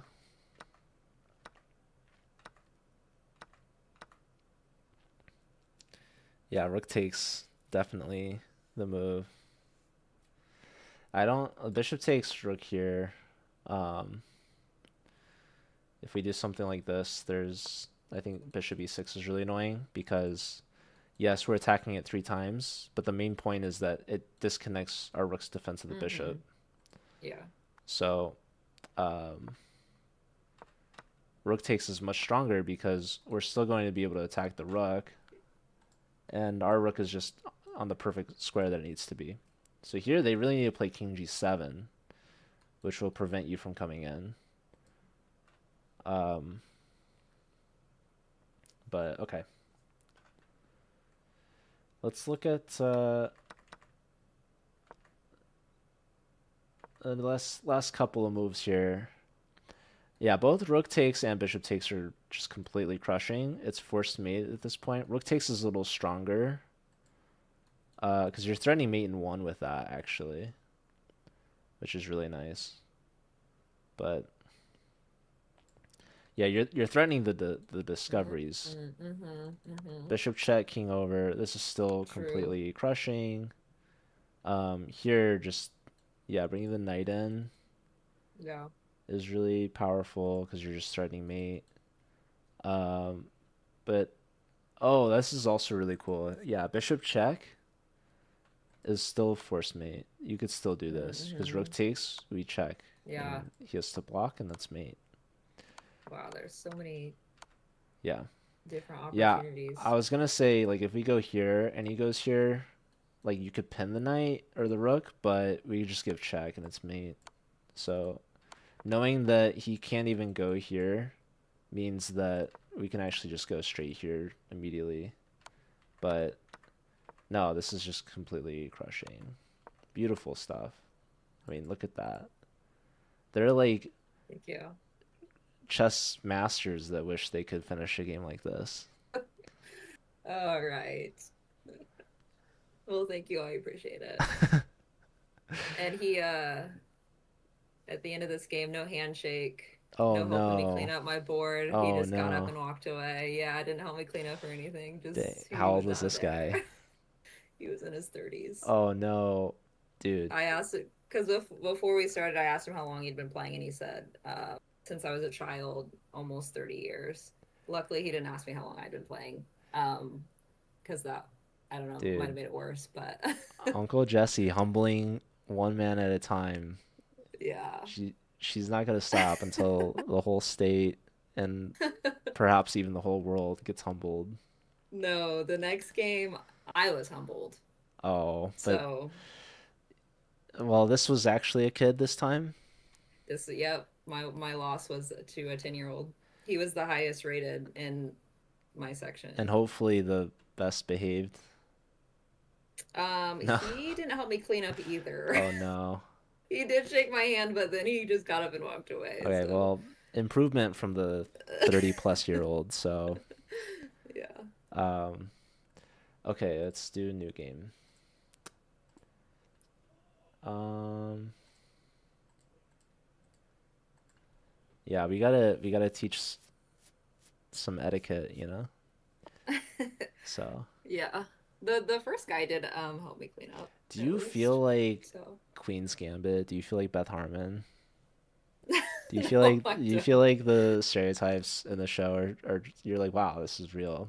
These guys Um, can't handle just losing. I mean, to an extent, for sure. I don't feel like Beth Harmon because I'm not a genius grandmaster, but yeah, it is. Uh, luckily there were like three other women in Okay. this. I didn't get to play any of them, but I wasn't the only woman this time, so that was cool. Okay. Um So you have white again, white back to back. Very nice. This one, I told myself going into it, I was like, you know what? Doesn't matter what happens. I'm happy with how this has gone. Yeah, of course. And then after this, I was like, damn it. Ah, you were like, Like man, I should have. there, yeah, it was just like I I should have won. I should have won and I didn't. It's So okay. I was bummed. So But you're playing knight c3 here. Is this switch up from normal? um I kind of just like pull out a horse. Really, it Don't doesn't. You're really. just a little coin flip. Yeah. Yeah, it just So kind of knight depends. f3 here is going to give you like it's going to lead to the Italian. I think this knight c3 is a Vienna. Not that you need to know the names, but there is a difference though. It's not just like either knight will Yeah. do. The difference Hmm. is this knight attacks this pawn, right? And you're Yeah. mainly going to see this knight defending the pawn in response. And then you bring the bishop out and you have the Italian game. But when you bring Hmm. this knight out, this is the Vienna. This knight's just defending this pawn, but you're not putting pressure on this pawn. So Hmm. instead of the knight coming here, you're going to see a more varied response. So this is kind of a good way to maybe mix things up a bit and see like you're giving black sort of an option to decide what they want to do, and then you'll be more reacting to them. But this is more like you're dictating the pace and you're forcing them to react to you. So it's just a style difference, really. It's like what Yeah. sort of openings you're in the mood for. So here, and now we see knight here, and now you play knight f3, and here they can just bring the knight out, and you'll have like a four knights game. And so that's exactly what we see. And now you go with your standard bishop c4, and here they sacrifice the knight. Knight takes e4. Um, you take with the knight, and now they fork you. Have you seen this before? Has this happened to you before? Yeah, like a million times. How do you feel? I think it's just like stupid. Okay. I don't like it. Yeah, and that's a normal reaction. I think that this is What is this annoying. called? Um, Honestly, I don't even know the name of it, but yeah, this is just a Yeah. fork. It's annoying for Yeah. sure. But here you kind of just play bishop d3 and take back. Oh, I don't Um, think that's what I did. so let's see. You just took here. I Queen just took. takes. So the idea is we probably prefer the knight or the bishop over the knight, but I think you like Mhm. knights more than bishops, which is fine. I I like when my opponent doesn't have knights because then I don't get forked as easily, but Okay. So yeah, here you kind of help their queen develop with the tempo, but you can bring your knight back with the tempo. But let's see what you did here. So bishop takes, queen takes. Here you just play d3, which also makes a lot of sense. You're clearing the way for your bishop to come out. You're defending your knight. Here they play bishop e7, which is a little passive, but totally reasonable. Getting ready to castle. Um, let's see. You play h3. They play bishop f5.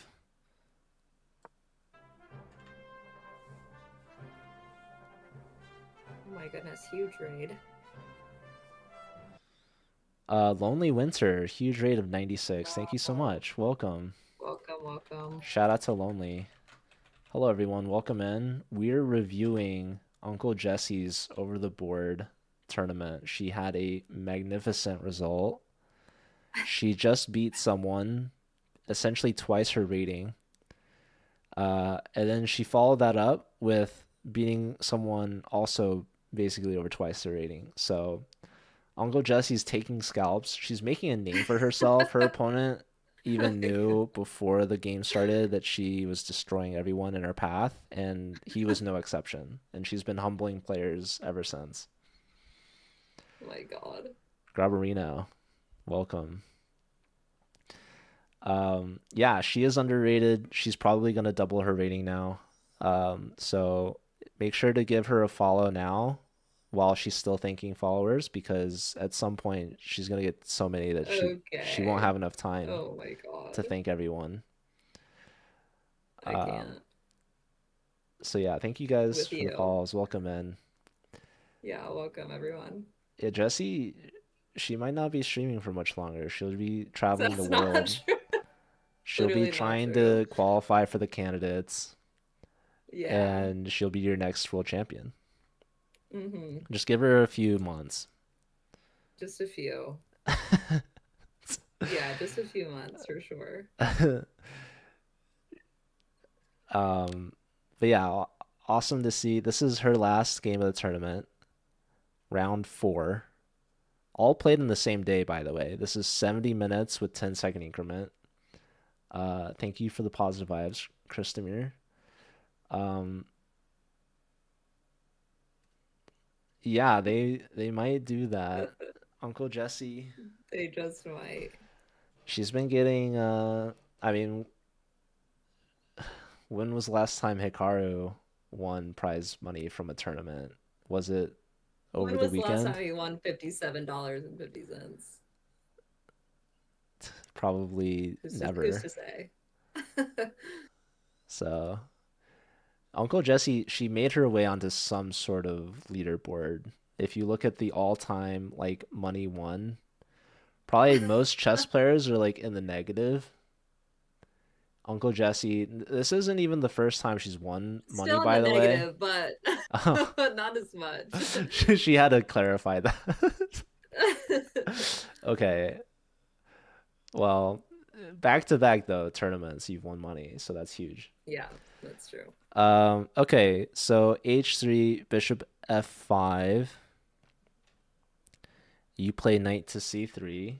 So here it's interesting. You have like two choices, I would say. Knight C3 is a tempo on the queen. Knight G3 is a tempo on the bishop. So both are good. I don't know if I personally have like a strong preference. I feel like normally when the bishop comes here, Knight G3 makes a lot of sense. In fact, I'm wondering if let's say we castle and we allow the pin to happen, we could Mhm. start with H3 because now they're either forced to take, or if they go back, we don't want to play G4 because that's just going to weaken where we castled, but we can play now. Mhm. Oh, the problem with this though is now they take and that it opens up the queen too. So never mind. I'm trying to make sense of like castling and knight G3, but it doesn't quite work out because this queen's really well placed. So knight C3 makes a lot of sense. Playing H3 first before castling also makes a lot of sense. So yeah, here you're gonna get a tempo either way. You play knight C3 hitting the queen. The queen has to move. So they go to D7. They're lining up here. Um, so you castle. You have no fear. You call their bluff, and they don't take, which is wise of them. Yeah, taking is kind of interesting. I don't think it's good for black. Um, so I think castling is a really good move here. But this is always something you have to keep in mind. Yeah. Like if they already had like an open H file, or maybe there's like a knight that can hop in, like Mhm. there's always some mating ideas that can be kind of scary. Yeah. So, okay, let's look at what they do. They play the move F6. So now you play bishop to D2. This feels maybe a little passive, but the only Yeah, I other didn't move feel like was there was E3. like a great place for it to go. I mean, you had two squares, you put it on a good one, so they're both good options. Um, so now they play G5. So that makes sense. They're just saying you castled and now I'm gonna attack you. So it's yeah, it's a little scary. Um,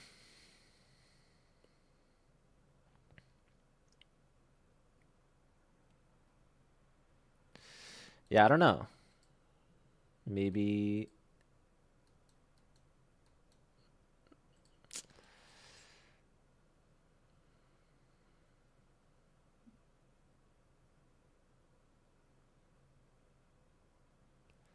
I don't really know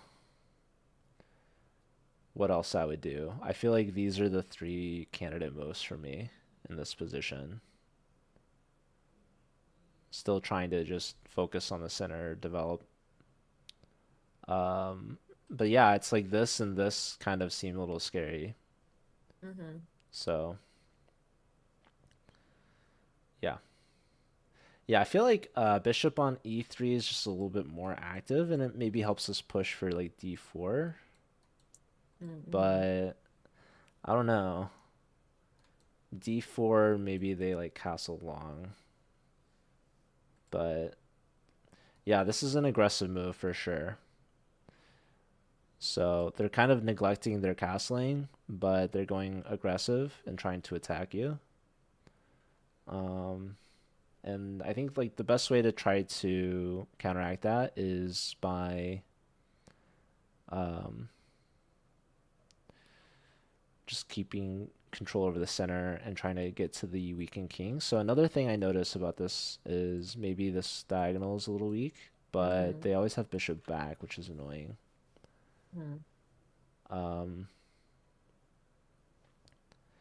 but yeah, there's a world where like if they push this pawn, we can just play knight h4 and we're setting sort of a trap for them in a way.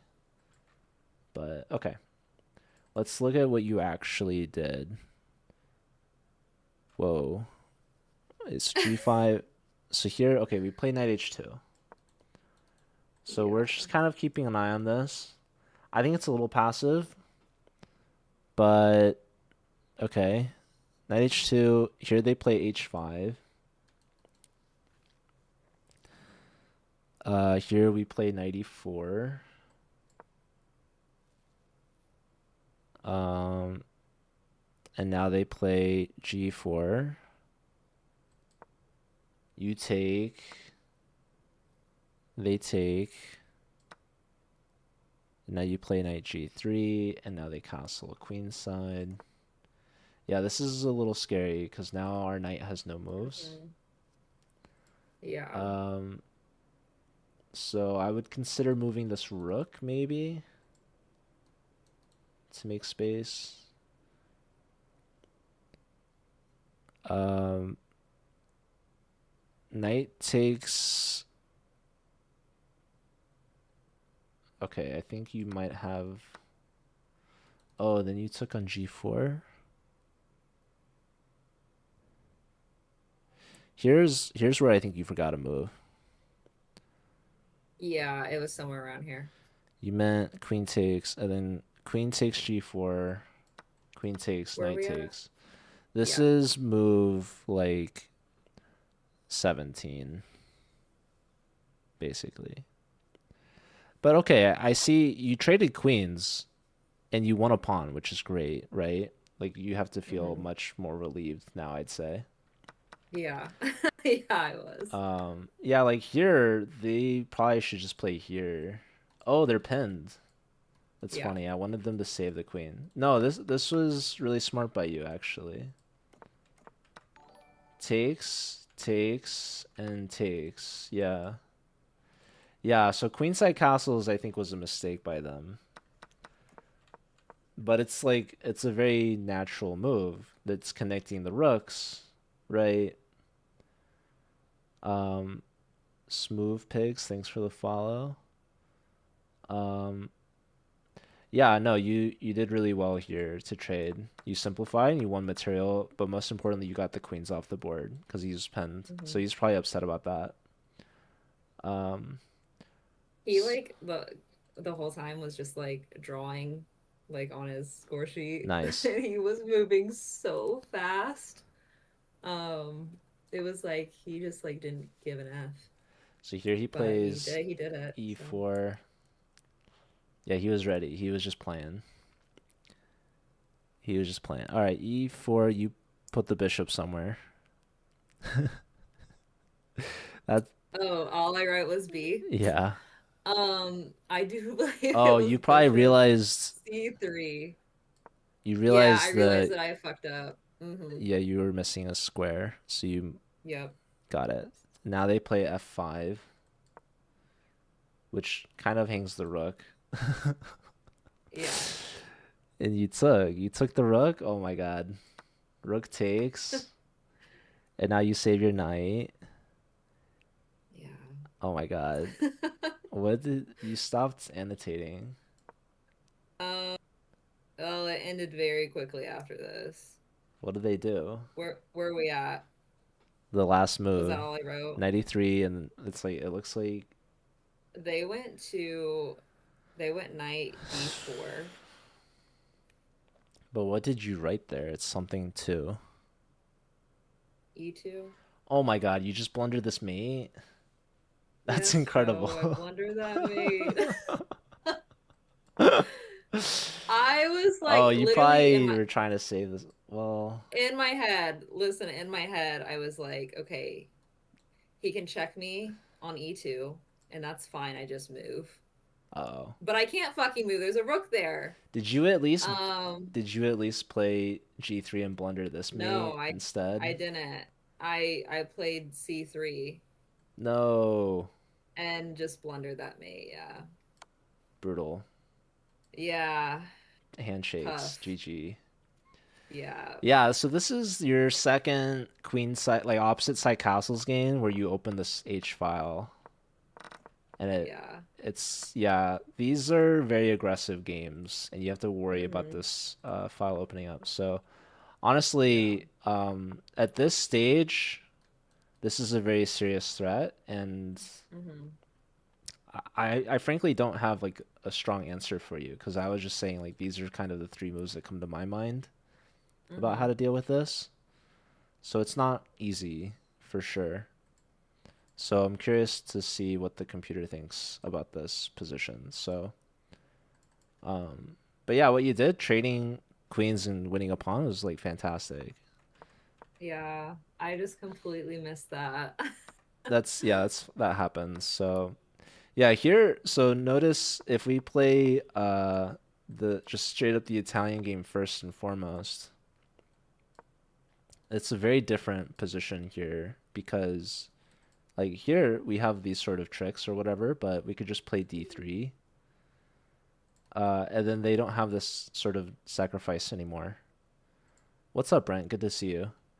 When you play the knight here, that's when they have this sort of uh, tactic that helps them get a favorable position at the opening. So when you start with your knight here, that allows them to get their knight out early Mm-hmm. enough to like now you can't put the bishop here anymore because you give this up. But this is okay. It's not like the end of the world.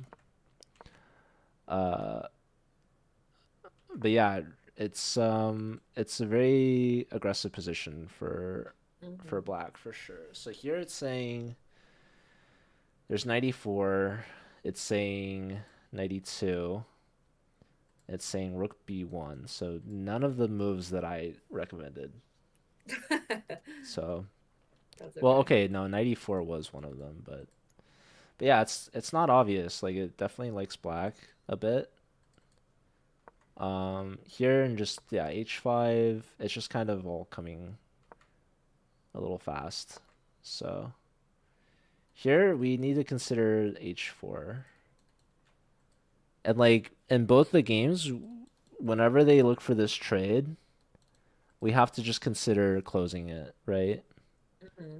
So h4 makes sense to not allow the h file to open. Mm-hmm. Um, but okay, we trade and now knight g3 is It looks good. bad for me. Well, this is just always going to be scary. Yeah. Um, castles is bad because now this is good for you. Takes, and now you can trade Mm-hmm. queens. So that helps you out a lot. But what's crazy is even though you won a pawn and you got the queens off the board, the computer still likes black by Mm-hmm. a considerable amount.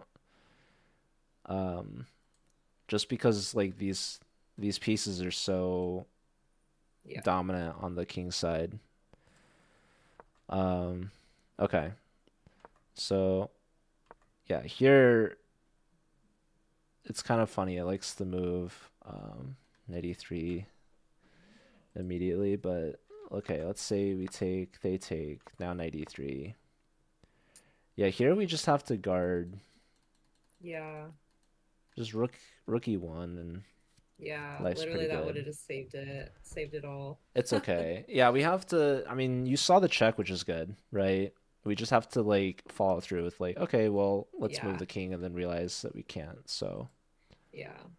um, Yeah, that was a bummer for sure. yeah, this is his only trick, really. Well, I mean, I Yeah. think like these are also some sort of trick. Like he could still get like a perpetual, right? If he gets this bishop check in. Hmm. And what's also really annoying about this position, like let's say you played this, right? And let's say he plays here. What would you do if I turn this off? He's threatening this check.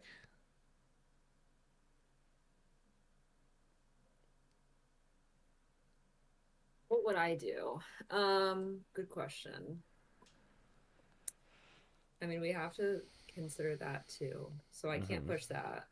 Yeah, that was the Um, main thing I was trying to. oh, okay. Not that.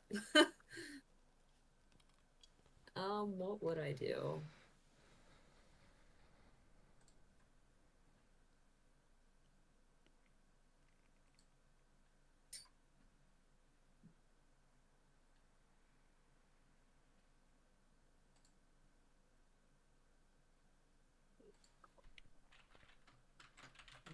Can't take that.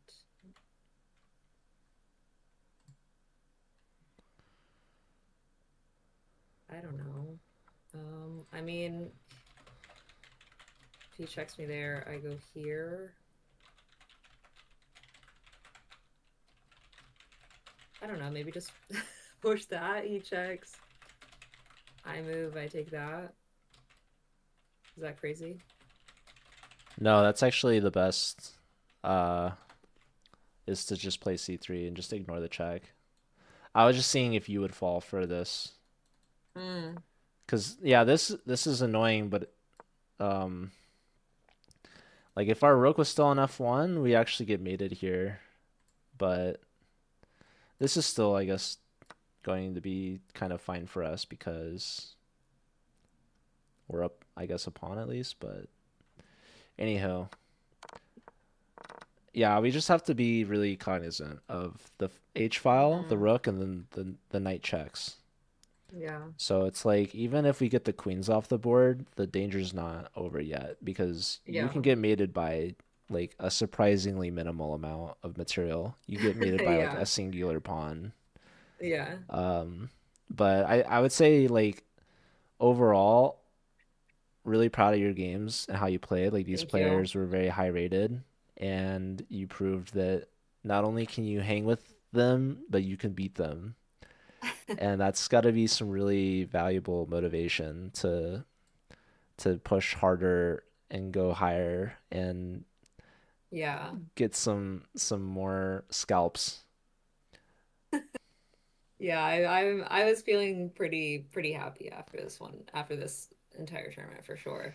And yes, Javi, that was my last game right there. Javi was watching in real life and saw me blunder mate and won, but it's okay.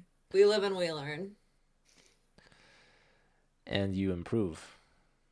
Yes, for sure. And yeah, Uncle Jesse will never be this low rated ever again.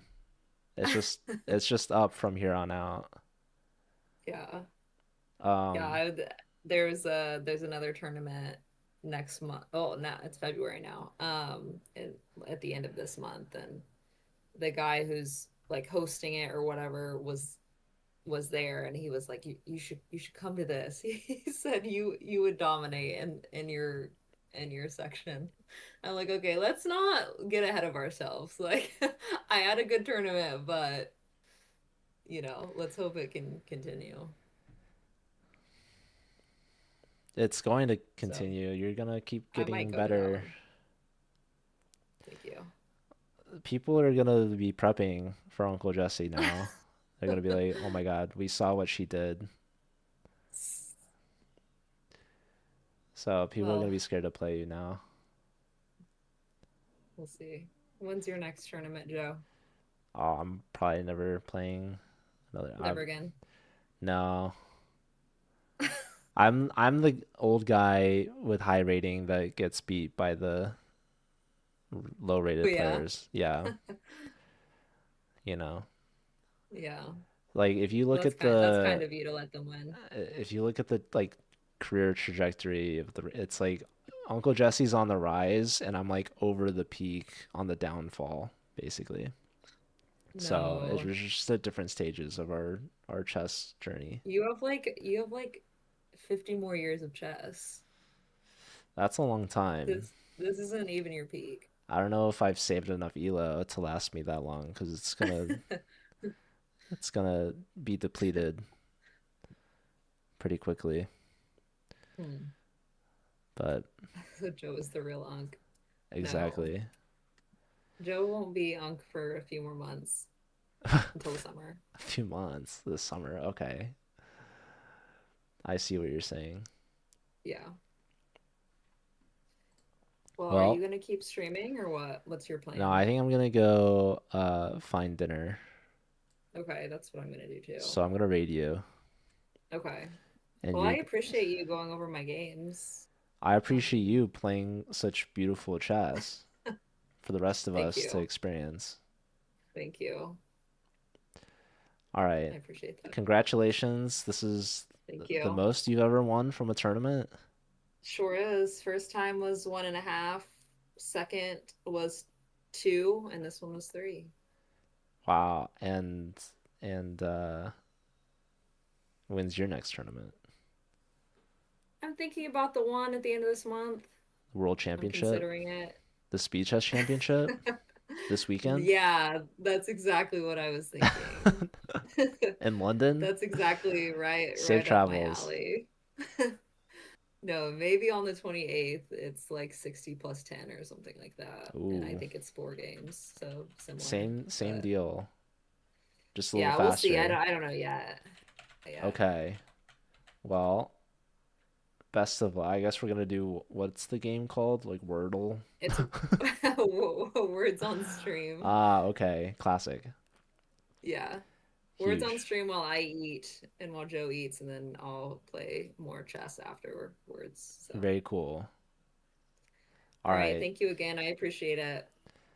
I appreciate you. The pleasure's all mine, and we'll watch the rest of your stream and hopefully see your next tournament. Hopefully your next tournament you can actually live stream the games so it's not just Yeah. hobby that can witness it.